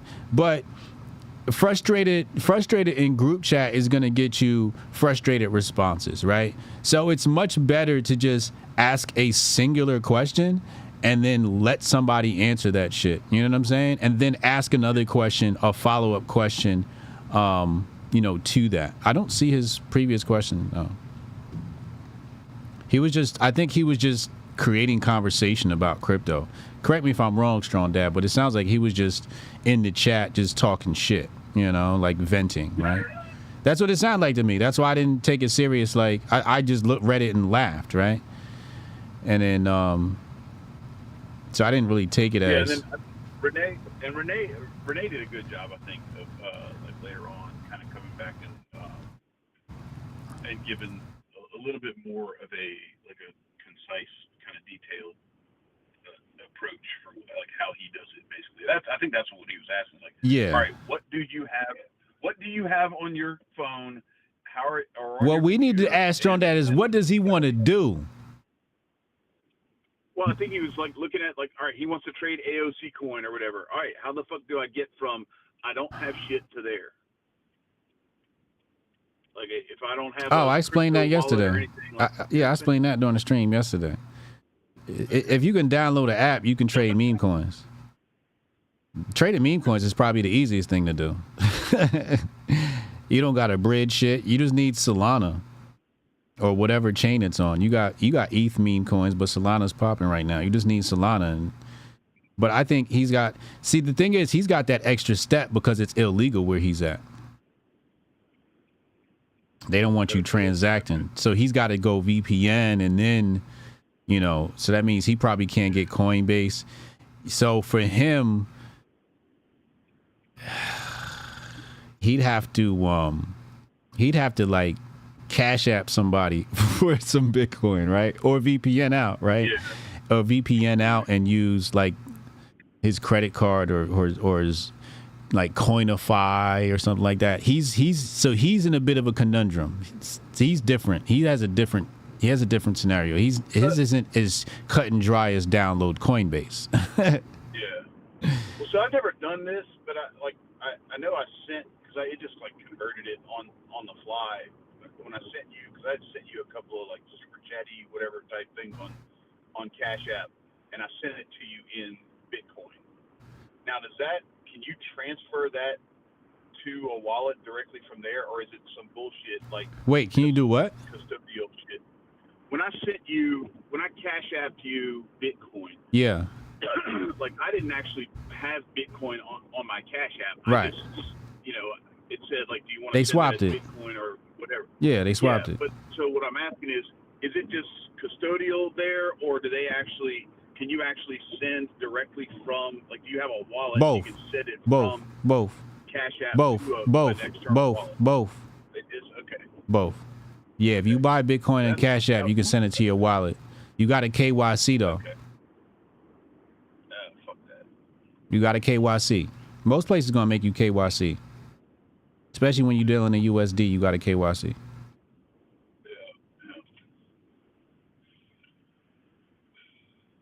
But you got a KYC with all banking apps. True.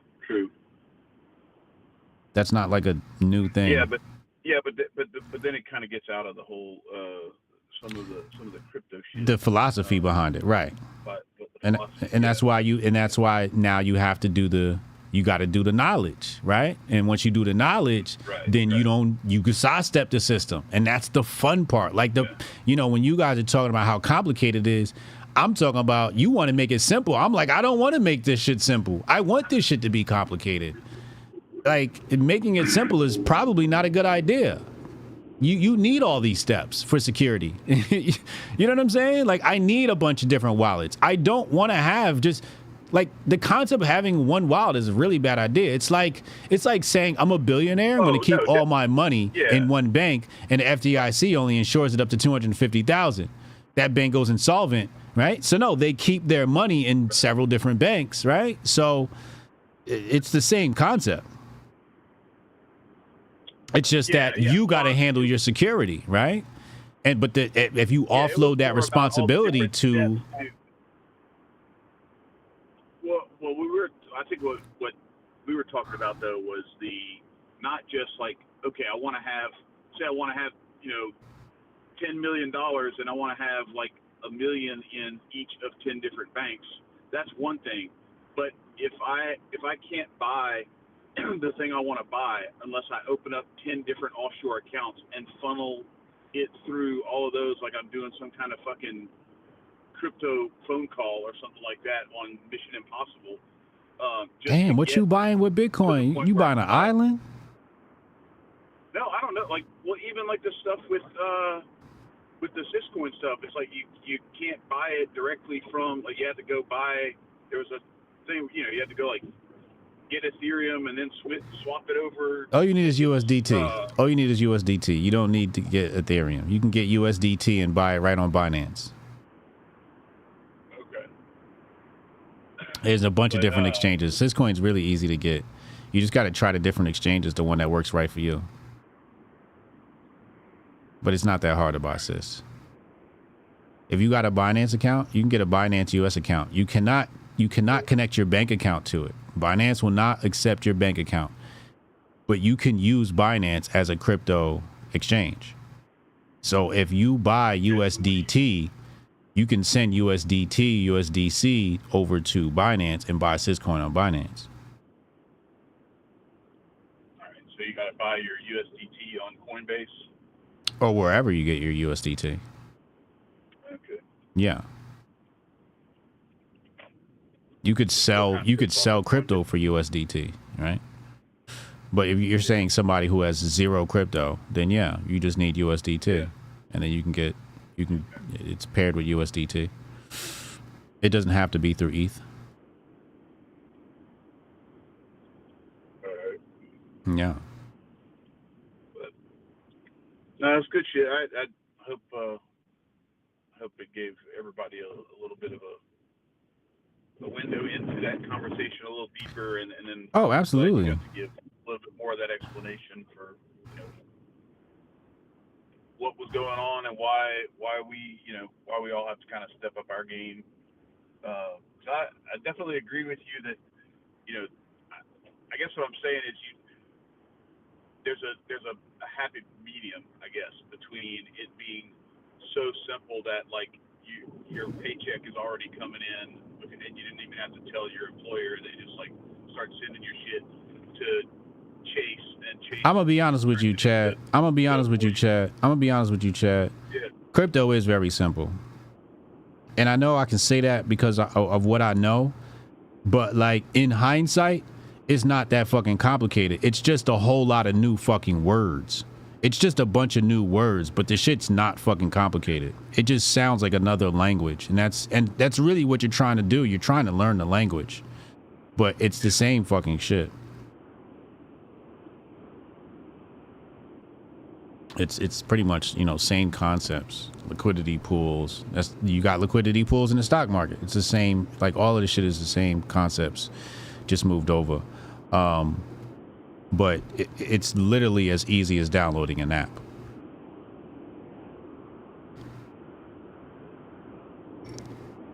It just sounds crazy when you explain it to somebody, right? Oh yeah, go on Coinbase. Yeah, okay. And what do I do? Connect your bank account, give them your ID, and they're gonna make you take a live picture. Okay, cool. So you KYC, right? And then you're in there. You got your bank account connected, like you would, PayPal or whatever. And then you're like, oh yeah, go buy USDT. Like once you say USDT, now you have to teach something. Okay, what is USDT? Well, that's something they could have looked up, right? And that's what, that's where it comes down to, how much do I have to teach and how much do you want to know, right? So then if I say, all right, I got to explain to you, USDT is the digital coin version of the United States dollar. It's a dollar. It's a stable coin. It's pegged to the dollar. Now you have to explain what pegged to the dollar is. And that's why I say people got to understand money before they even get into crypto, because it's the same fucking language. It's the same. Money is the same language in crypto. So if you... a lot of that stuff that it gets exposed to where you don't know what some of the shit that's going on in your own bank. Yeah, right. So so if you don't know money and you don't know crypto, you got two subjects you've got to learn now. It's not just one. And that's what really makes it hard for people, because all these new concepts, and it's just like, well, if they taught this shit in high school, you'd already know it, right? And this is stuff they're supposed to teach you in high school. How does the stock market work? Do they teach you how the stock market works? Right? They don't teach that stuff. Another aspect of it that's, I think, is a real big roadblock for people is the security aspect of it, because I think there are a lot of people who, they've heard the horror stories, they've heard about either people forgetting their seed phrase and they lost their shit. Yeah, you lose your shit. And Yeah. it might as well be at the bottom of the ocean, or they've heard of hack stories. And I don't, maybe I haven't gone into detail with you about like what happened to me, but like, so somebody on the inside of my email provider at the time, Right. took over like 130 people's email addresses, and went onto my phone provider account and changed the password because now he had access to my email address. So he just like was in there just swimming around in my email address, stole my phone number, SIM swapped me. And so one of the reason why I'm bringing this up is because apart from the security standpoint, if to the extent that you can make this, a hard and fast rule, every chance you can do app-based two-factor authentication. Yes. Because SMS-based two-factor authentication is trash. And that's what I was saying way back when I was trying to say that in the chat. This was like several months ago about how Coinbase, I don't even use Coinbase anymore, so I don't even know if they have changed their ways. But as of 2 years ago, they only had SMS-based two-factor authentication. And had they not had that, I would not have gotten that shit wiped out. But once they get in there, they just transfer your shit to a wallet. It's irreversible and untraceable. Yeah. And they just steal all It's your gone. shit. It's gone. It's gone. So one of the things, the reason why it's a roadblock with the crypto thing is because, not your keys, not your coins, but also like if it's on your devices and you don't have the proper security for that stuff, you're really vulnerable, and you need to make sure that you take care of that part of it too. Because I'll say this, some fuckery starts happening with my, bank account. The bank is like, they've already got all their little red flags and shit like that. They see some shit that doesn't look right, and they shut your shit down and don't let anybody, fuck with it until you call them and say, hey, I'm trying to do this thing. Why are you stopping it? And then they're like, oh, that's you? Okay, cool. Well, give us this, this, and this, and then we'll let it go through. With that sort of stuff, if you don't have your shit secure, or you somehow fuck up and give somebody your seed phrase or some shit like that, you're really fucking yourself. So take your security very seriously. But like Hotep Jesus was saying, like this is all part of how you. It's a better way for you to. You have to give up some of that security that maybe that big bank gives you, but you have that security in your own hands now. But you have to respect that nobody's coming to save you. You've got to take care of yourself. Yeah. It's just like self-defense. Yeah. You either call in the cops or you're taking care of business yourself. Yeah. I agree. And by the way, you started the whole shit with Mike today. Good job. I know, my bad. Your sarcasm, there go again. You said you wanted content. We got the content. Please. We got the content today. Oh man. All right, bro, man. All right, ladies.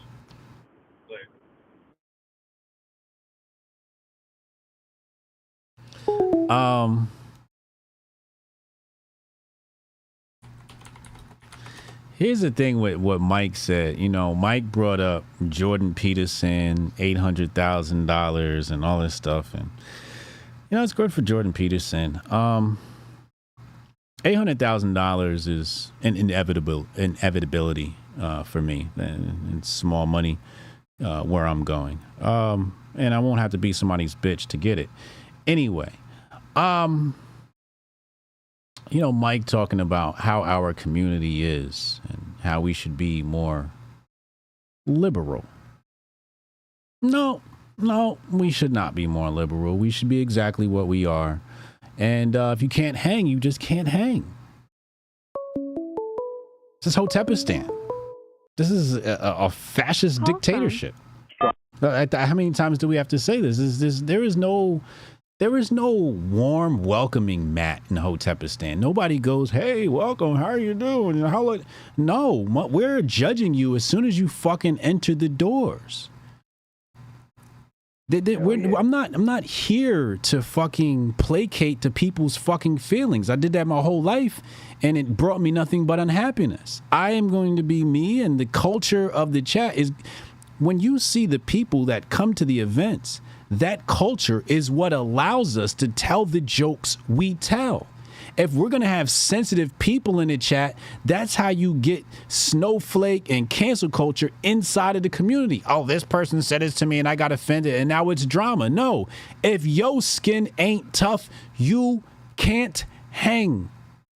You can't hang. You cannot hang. Give me 50 people with tough skin over a full arena of bitches any day.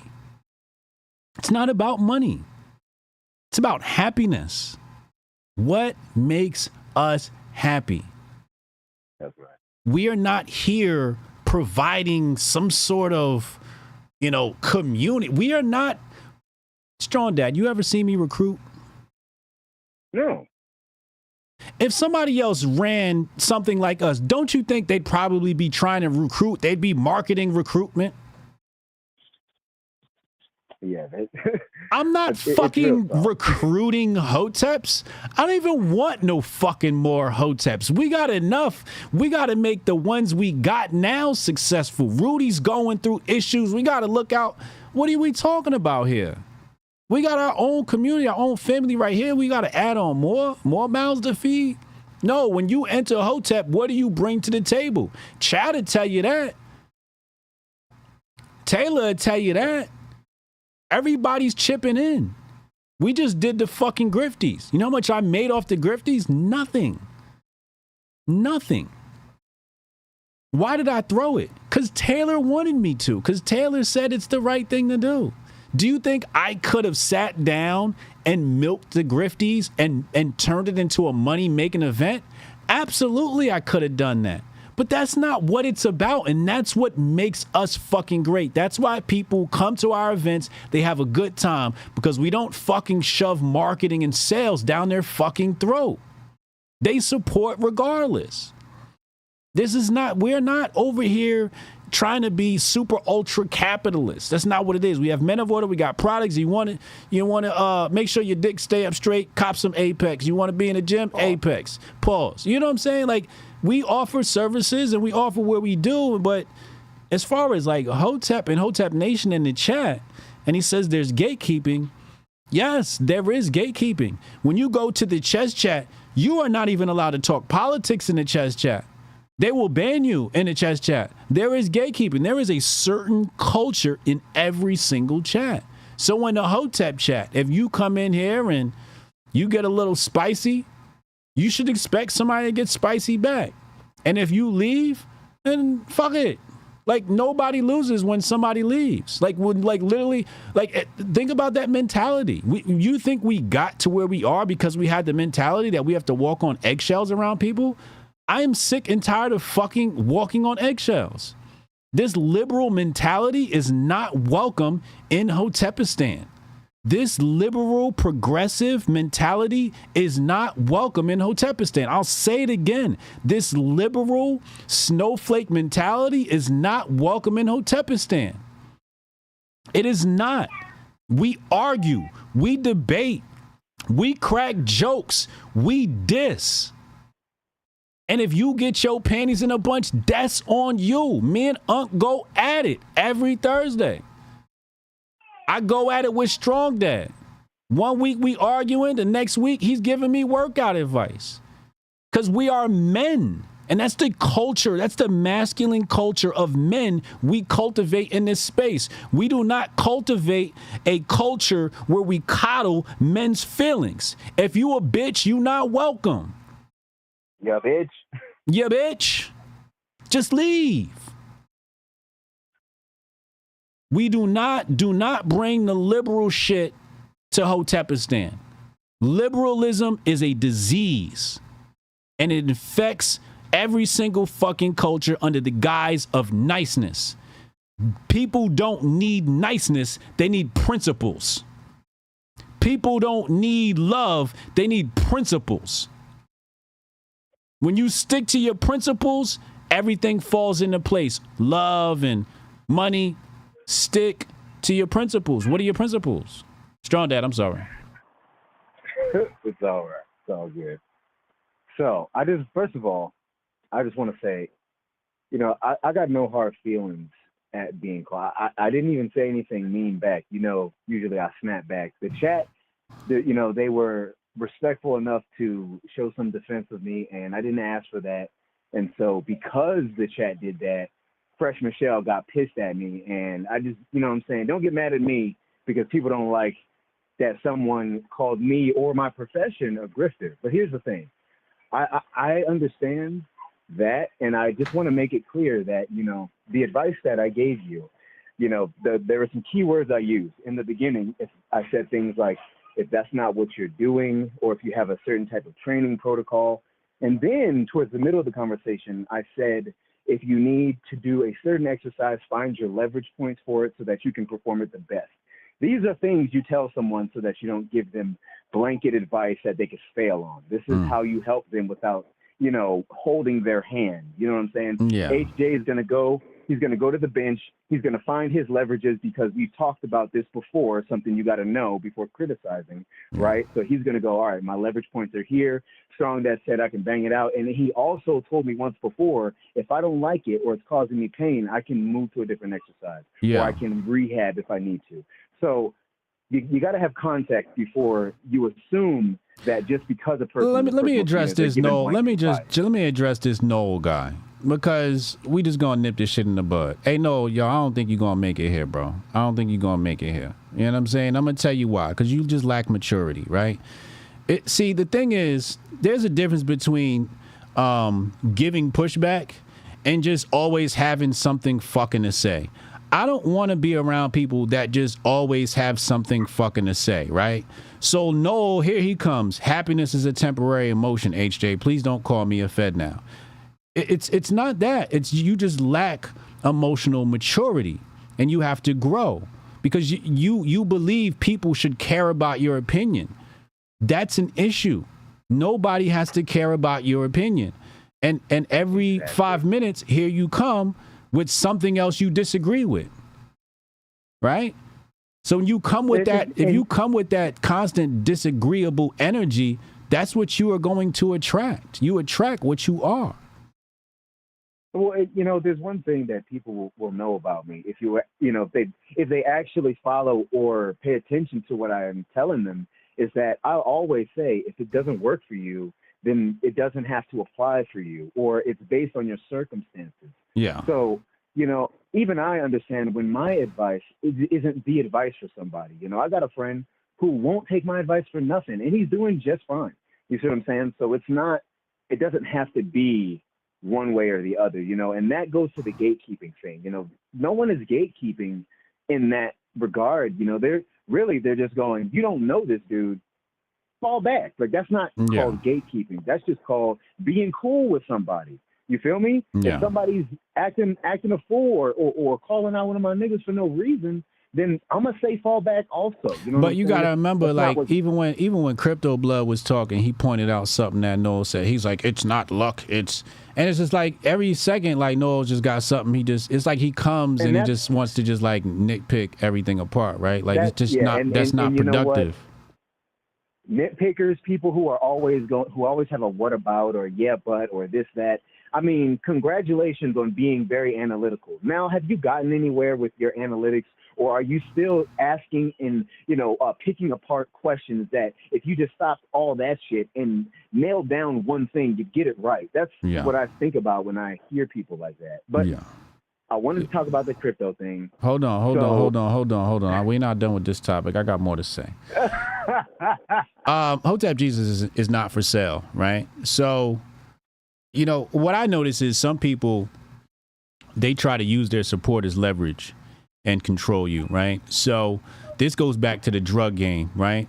You walking down the street, you see the kid, and you hand him $1,000. You say, man, I just want to see you win. You know what I'm saying? And the kid takes that $1,000. 2 weeks later, you pull up in the car, and you like, yo, hop in. You gonna hop in. You hop in like, yo, I need you to do something for me. Now you doing favors for a drug dealer, right? Make this run for me, right? This is how people use gifts. So I don't want anybody in the chat to think that their monetary support or whatever support that they have, like, you know, let's say you super chat, right? And don't think you've bought me. You cannot buy my loyalty. My loyalty cannot be bought. I appreciate all my super chatters and the genuine ones because there's people who super chat and don't want anything in return. They are paying for the content, right? So you can't think that your super chat goes any farther than paying for the current content that you're watching. You can't buy me with your support. You know what buys me? You know what really buys me? Yeah. I'm gonna tell you what buys Hotep Jesus' loyalty. Be real. Be real. Right. And don't be a bitch. That's how you buy my loyalty. Be a real fucking person and don't be a bitch. And you will have my loyalty. I'm loyal to real people. We built this platform off of being real. I'm loyal to real people. So you cannot buy my loyalty. It's not for sale, right? So I don't care if somebody comes here and they drop $1,000 on this channel. That does not give you special privileges with me. It just doesn't. It just doesn't. And you can say, oh, well, you know, that's $1,000 you lost. No, I didn't lose $1,000. What I did was I nipped a cancer in the bud because this person thought that they could buy me. And that cancerous tumor could have grown, and years from now they could have. It's some liberal shit. It's some liberal. That's why I said we're not doing no liberal shit over here, yo. I don't want to hear that shit. If you support because you want to support. Don't support because you think you can buy me. You can't buy me. Right. Listen, man. So the question in the crypto chat, you know what I'm saying? It was a little bit of venting, that's for sure.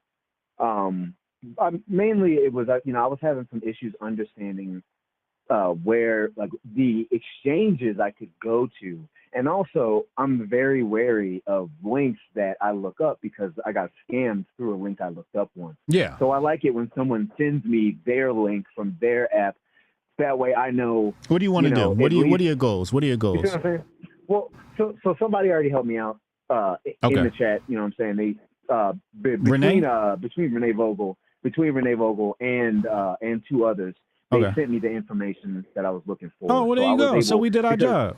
Yeah, because you know I want to learn, and you know, much like how Chad is describing, you know, I'm busy, I'm doing a lot, and sometimes I just don't have the time to sit down and learn this. But I also don't want to be painting in the field forever, and I want to have several streams of income. So I am willing to learn so that I can sit down and learn more. So really, I was just looking for some information to pull somebody from one source of knowledge to the next, since they've already covered that. You know, I understand the trending, and I know how to look for, you know, I know how to read a chart and all that. It was just some connection issues that I didn't understand. You know, people got to understand, like I said, I was locked up before the fucking smartphone. So I had to learn how to use that too. So this is a learning curve for me. And as a trade guy, I'm just not on my phone for that all the time. And I want to be. So that was the only barrier to entry I was really having. But other than that, I was just venting because I would ask a question and, you know,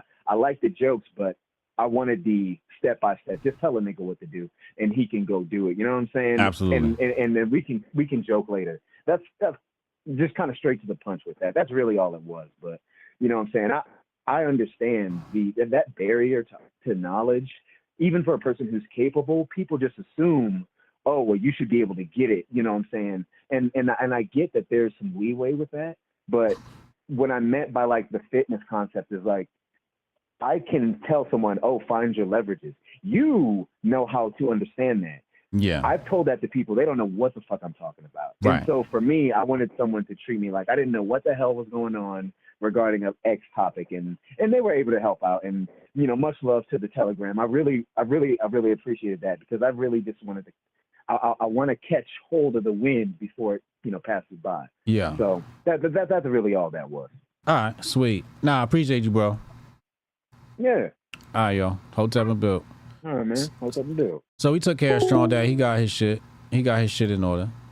So the Telegram did it what it was supposed to do. Join the Telegram where all all this drama y'all hearing about, join the Telegram. Link in the description box below. We talking crypto in there. Don't come in there talking about politics and Biden and Trump and your goldfish.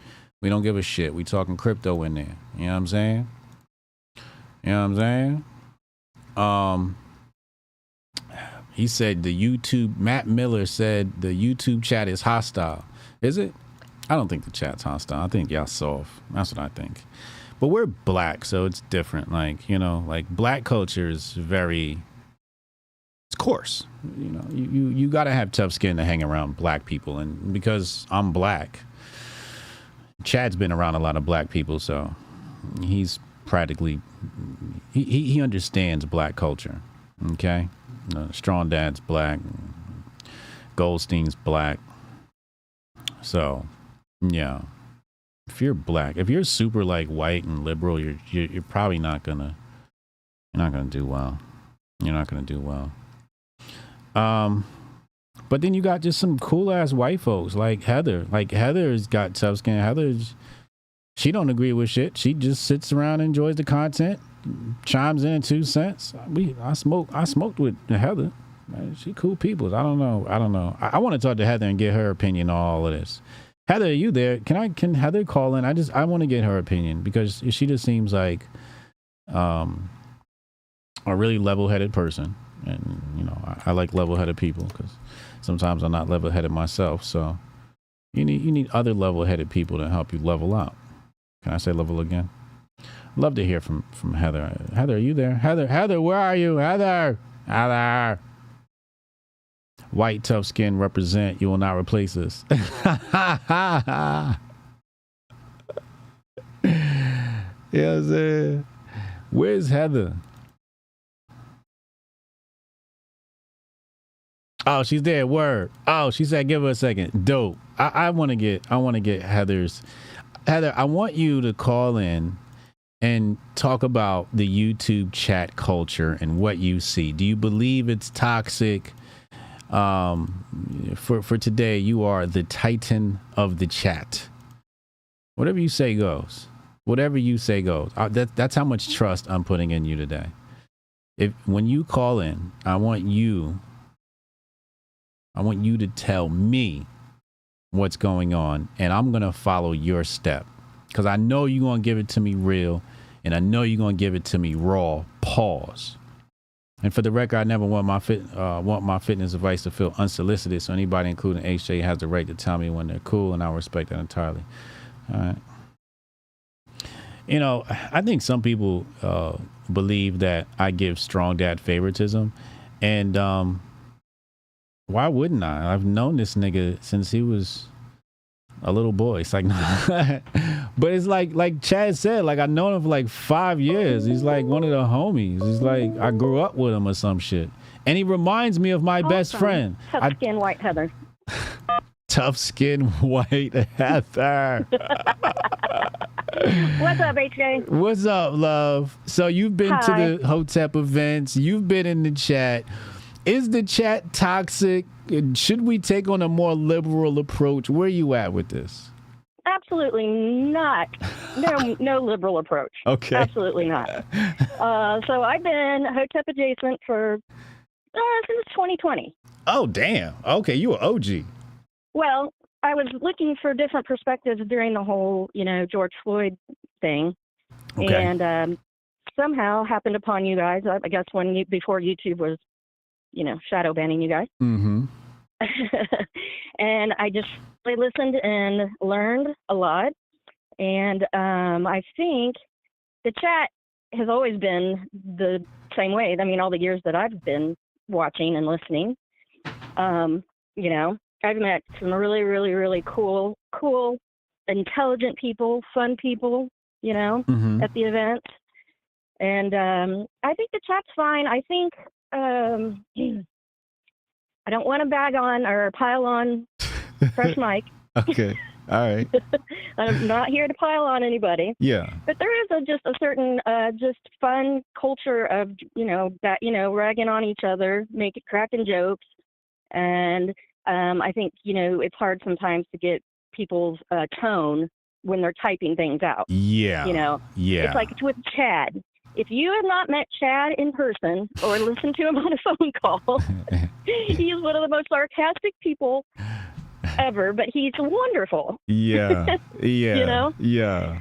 Chad's in my will. You know what I'm saying? Like he's one of the people you gotta call if I'm on my deathbed. You know, but he's such a fucking sarcastic asshole, and he pisses me off. But it's Chad. You gotta love him, right? So, but like you're right. Like it doesn't translate in text that way, and you have to know him to know it. Yeah. And I think Mike's coming from a perspective of he's wanting to build get more eyeballs or more followers, because I feel like he comes from that entertainment industry, that comedy, and so that's his way of thinking is, you know, but that's not your way of thinking. You just keep doing you, and you know that you are divine and that it will come to you. Exactly. So you don't need all that. You get that? I totally get that. Okay. All right. Absolutely. Okay. I thought I was going crazy for a second there. No, you were not. You were not. And I don't think Noel has only been in the chat maybe 2 or 3 months. Okay. So he may not, quite get it yet. And he said he's from Africa, so. Oh, he definitely ain't going to get it. He may not translate very well, So. Yeah. But yeah, that's it. That's all. I love y'all. I love everybody. It was so much fun at the Grifties. Absolutely. So much fun. Absolutely. Yeah. All right. Well, Heather, thank you for calling in and giving us that level-headed mind. You have spoken, and we shall have no liberalness in the chat. Absolutely not. No bitch-assness either. I love it. All right, Heather, latest. All right. Hotep and build. Hotep and build. She has spoken. I told you, I'm going to do whatever she say. I think she just gets it.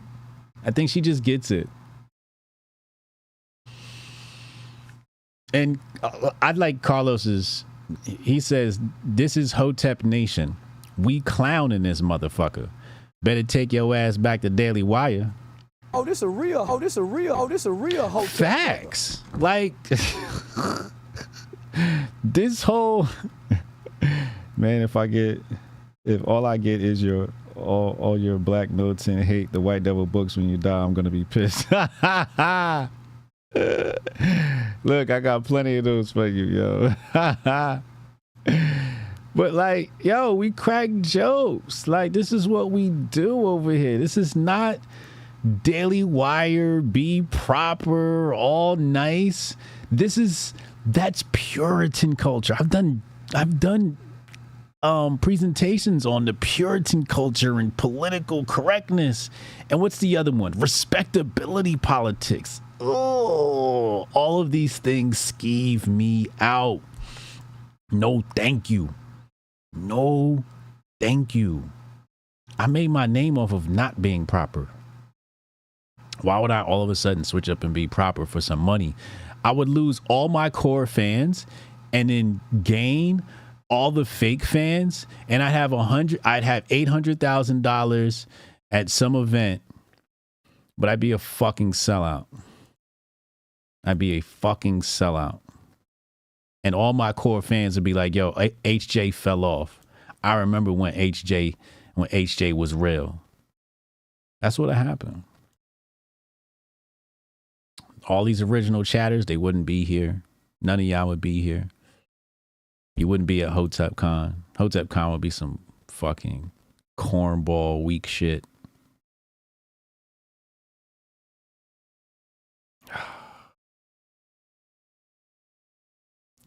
Nothing much but shrunken heads and hyena cat. He trolling. Ain't no way he's in Africa. This nigga trolling. See, Noel's a troll, and there's a place for that. It might not last in this chat, but there's a place for that. Remember that play I showed y'all? This is the most evil rug pull I've ever witnessed. I'm going to show it to y'all. This is the one I pulled out on. Pause. This is the most evil rug pull I've ever witnessed. I'm actually quite not sure if it is a rug pull. That's how crazy this is.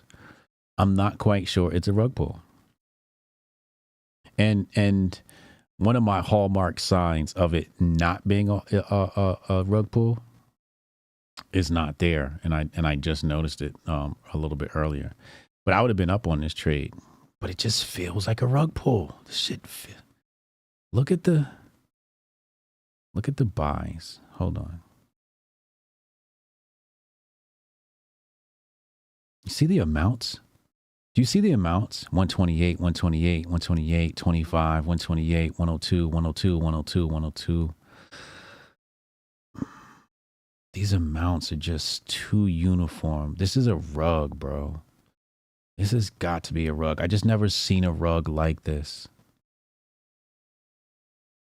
I've never seen a rug like this. And again, I'm new to this meme coin trading shit. But this is nasty work. This is nasty work. Book of Sheba. Remember I told y'all. Book of Sheba. I'm gonna come back to this and see what it looks like later tomorrow. Just for like to understand, right? More swipes in my mind as I try to recognize these patterns. But this one's nasty. I could have made money on that, but it's gotta be a rug. How is this not a rug? Anyway, shout out to the chat. You were calling white folk Mzungus in Tanzania. You weren't far from Malawi. Yes, that's true. I still call white people Mzungu sometimes. Although for me, it more, I usually use it. When I use it, I'm thinking about, I use it like Mo Fax uses the concept of white supremacy. I call it Mzungu. He calls it white supremacy. I would never use the term white supremacy. I don't think that really, but Mzungu, I like that. That to me, that translates well, right? Because it's not just like Mzungu isn't just any white person.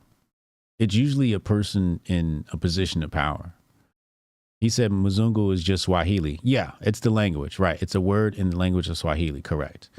They taught it to me when I was in Africa. And it doesn't exactly like, at least the way it was taught to me, you know, usually it's somebody, the white person in a position of power, usually. Am I wrong? Correct me if I'm wrong, chat. I know some of you guys probably speak the language of Swahili. Is that correct? Am I off? Am I within the ballpark range of making sense or no? Or is that bullshit? I'll wait for you guys to respond. Yo, thank you for helping us hit the goal today. Robert Jones, Black Conservative, Bradley, Crypto Wars, Spotless, and Jabari. And it just made me think, you know, how I stay grounded. I was thinking about this earlier because somebody asked me, I think a week ago or somewhere, somebody asked me, how do I stay so grounded? And I take time out to appreciate, you know, I really, and I try to feel it here, like right in my solar plexus. I try to feel it there. It's just plain simple white. Oh, okay. All right. When it was taught to me, they said it was usually a person in a position of power, but it was a white person that taught it to me. He teaches the other white people how to speak Swahili. So maybe I got bad info. It's a white person in Africa. I went to Rhodes University, South, well-versed in white supremacy, a real white supremacy in Chatham House. Okay. It's a white person in Africa. Oh, okay. So a white person specifically in Africa. Okay. Well, I'm stealing it. I'm going to use it how I want to use it now. Did an internship at Nigeria law firm, and they referred to whites as Mzungu. Yeah. Okay. So it's just general whites. Well, when I use it, I'm talking about the powers that be. That's usually how I see it. So yeah, we got an answer to that question. I'm happy about that. But yeah, I try to feel it I try to feel some appreciation in my solar plexus, and I'm super, super thankful to everybody around me. And you know, I like to just take moments to reflect because that keeps me grounded. I just like to take moments to reflect to everybody that, you know, made my life a success. Dutch, super, super, super helpful. He runs our Discord, the Hotep Nation Discord. Chad, you already know. It's like my brother. You know what I'm saying? Shout out to Chad and Taylor. I even appreciate Mike for putting together the Grifties, which is I just don't understand him sometimes. It's just I don't know. But I appreciate, you know, everybody that comes together and just like Crypto Blood said. I say, you know, we got Hotep Jesus, but we have. And I would be telling me, I'm like, yo, y'all keep focusing on me. I'm like, we have a community, dog. Like, we are not these other people. Like, these other people, it's just them. You got Candace Owens, it's just Candace Owens. You got Ben Shapiro, it's just Ben Shapiro. When it's Hotep, it's not just Hotep Jesus. We have a community. And people need to realize that we are different. And Crypto said, damn, that's bigger than you. And that's exactly. Shit is bigger than Nino Brown, man. To be fair, you don't understand me sometimes too. It must be a white people thing.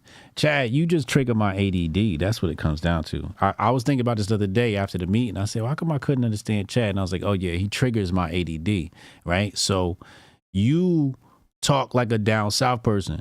I talk like a New York person where, see, down south, when you have a conversation, you have time for a conversation. When you in New York, nigga, I got about 2 minutes to jive with you, then we got to go, right?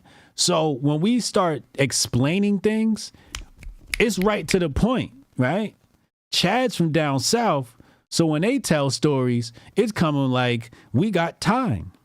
So because I'm in this region, my brain is on that time. So when you start talking, and you're not on that time, my ADD kicks in and I can't comprehend you. It's just like, I get lost. I'm like, he hasn't gotten to the point, so I might as well think about something else. Like, I'm sure he'll get to the point at some point, right? And then that's when my attention will focus back. But it's just like, you just gotta get to the point, bro. You just gotta get to the point. That's my big problem, Chad. Just get to the point. Just say what it is. Remove all extra details and just say it. That's why I can't understand you, because I don't have the attention span to understand you. I don't have the attention span. So you got to do better, and I got to do better. You know. Sauce the Prophet said them New York minutes. Word. It's a New York minute. Huh? Ain't got time for all this shit. Sounds like a you problem. See? Chat ain't shit. Yo, this shit is still going up. This is the most fraudulent rug pull I've ever seen in my life. I want to learn how to do this. Liquidity pool of 280K market cap. What if it's real? What if this goes for like a few days? Because they have a website and everything. And I just missed out on some gains. I'm not going to FOMO in, though. I'm not FOMOing into this. I'm just going to have to miss out. I'm not going to FOMO into it. That's just, you know, discipline. They don't have their LP locked. That's the issue, man. They don't have their LP locked, which just makes this is what Crypto Blood taught us earlier, man. They ain't got their LP locked. That shit is loose booty. They could just rug us at any point. It's got to be a rug. It's just, I've never seen this is the most exquisite rug pull I've ever seen, if this is a rug pull. We'll see. To be continued. Yeah, if you're complaining about the culture in the chat, get tougher skin. Anyway, I'm out of here, man. Be well, stay merry, tell somebody in your family that you love them, and as always, Hotep and Bill. Envision a sanctuary where community and sustainability are the cornerstones of living. In this haven, every family is able to grow their own food, children flourish through homeschooling tailored to unlock their full potential, and education extends beyond textbooks, instilling self-worth and a deep understanding of the world around them. Here, goodwill isn't just an ideal, it's the essence of daily life, where respect for law and order harmonizes with the community's resourcefulness. This place isn't just a dream, it's a call to action for everyone who believes in a better, more connected way of living. Join us in building a future where each individual's contributions create a tapestry of enduring harmony and prosperity. Join us in Hotepistan,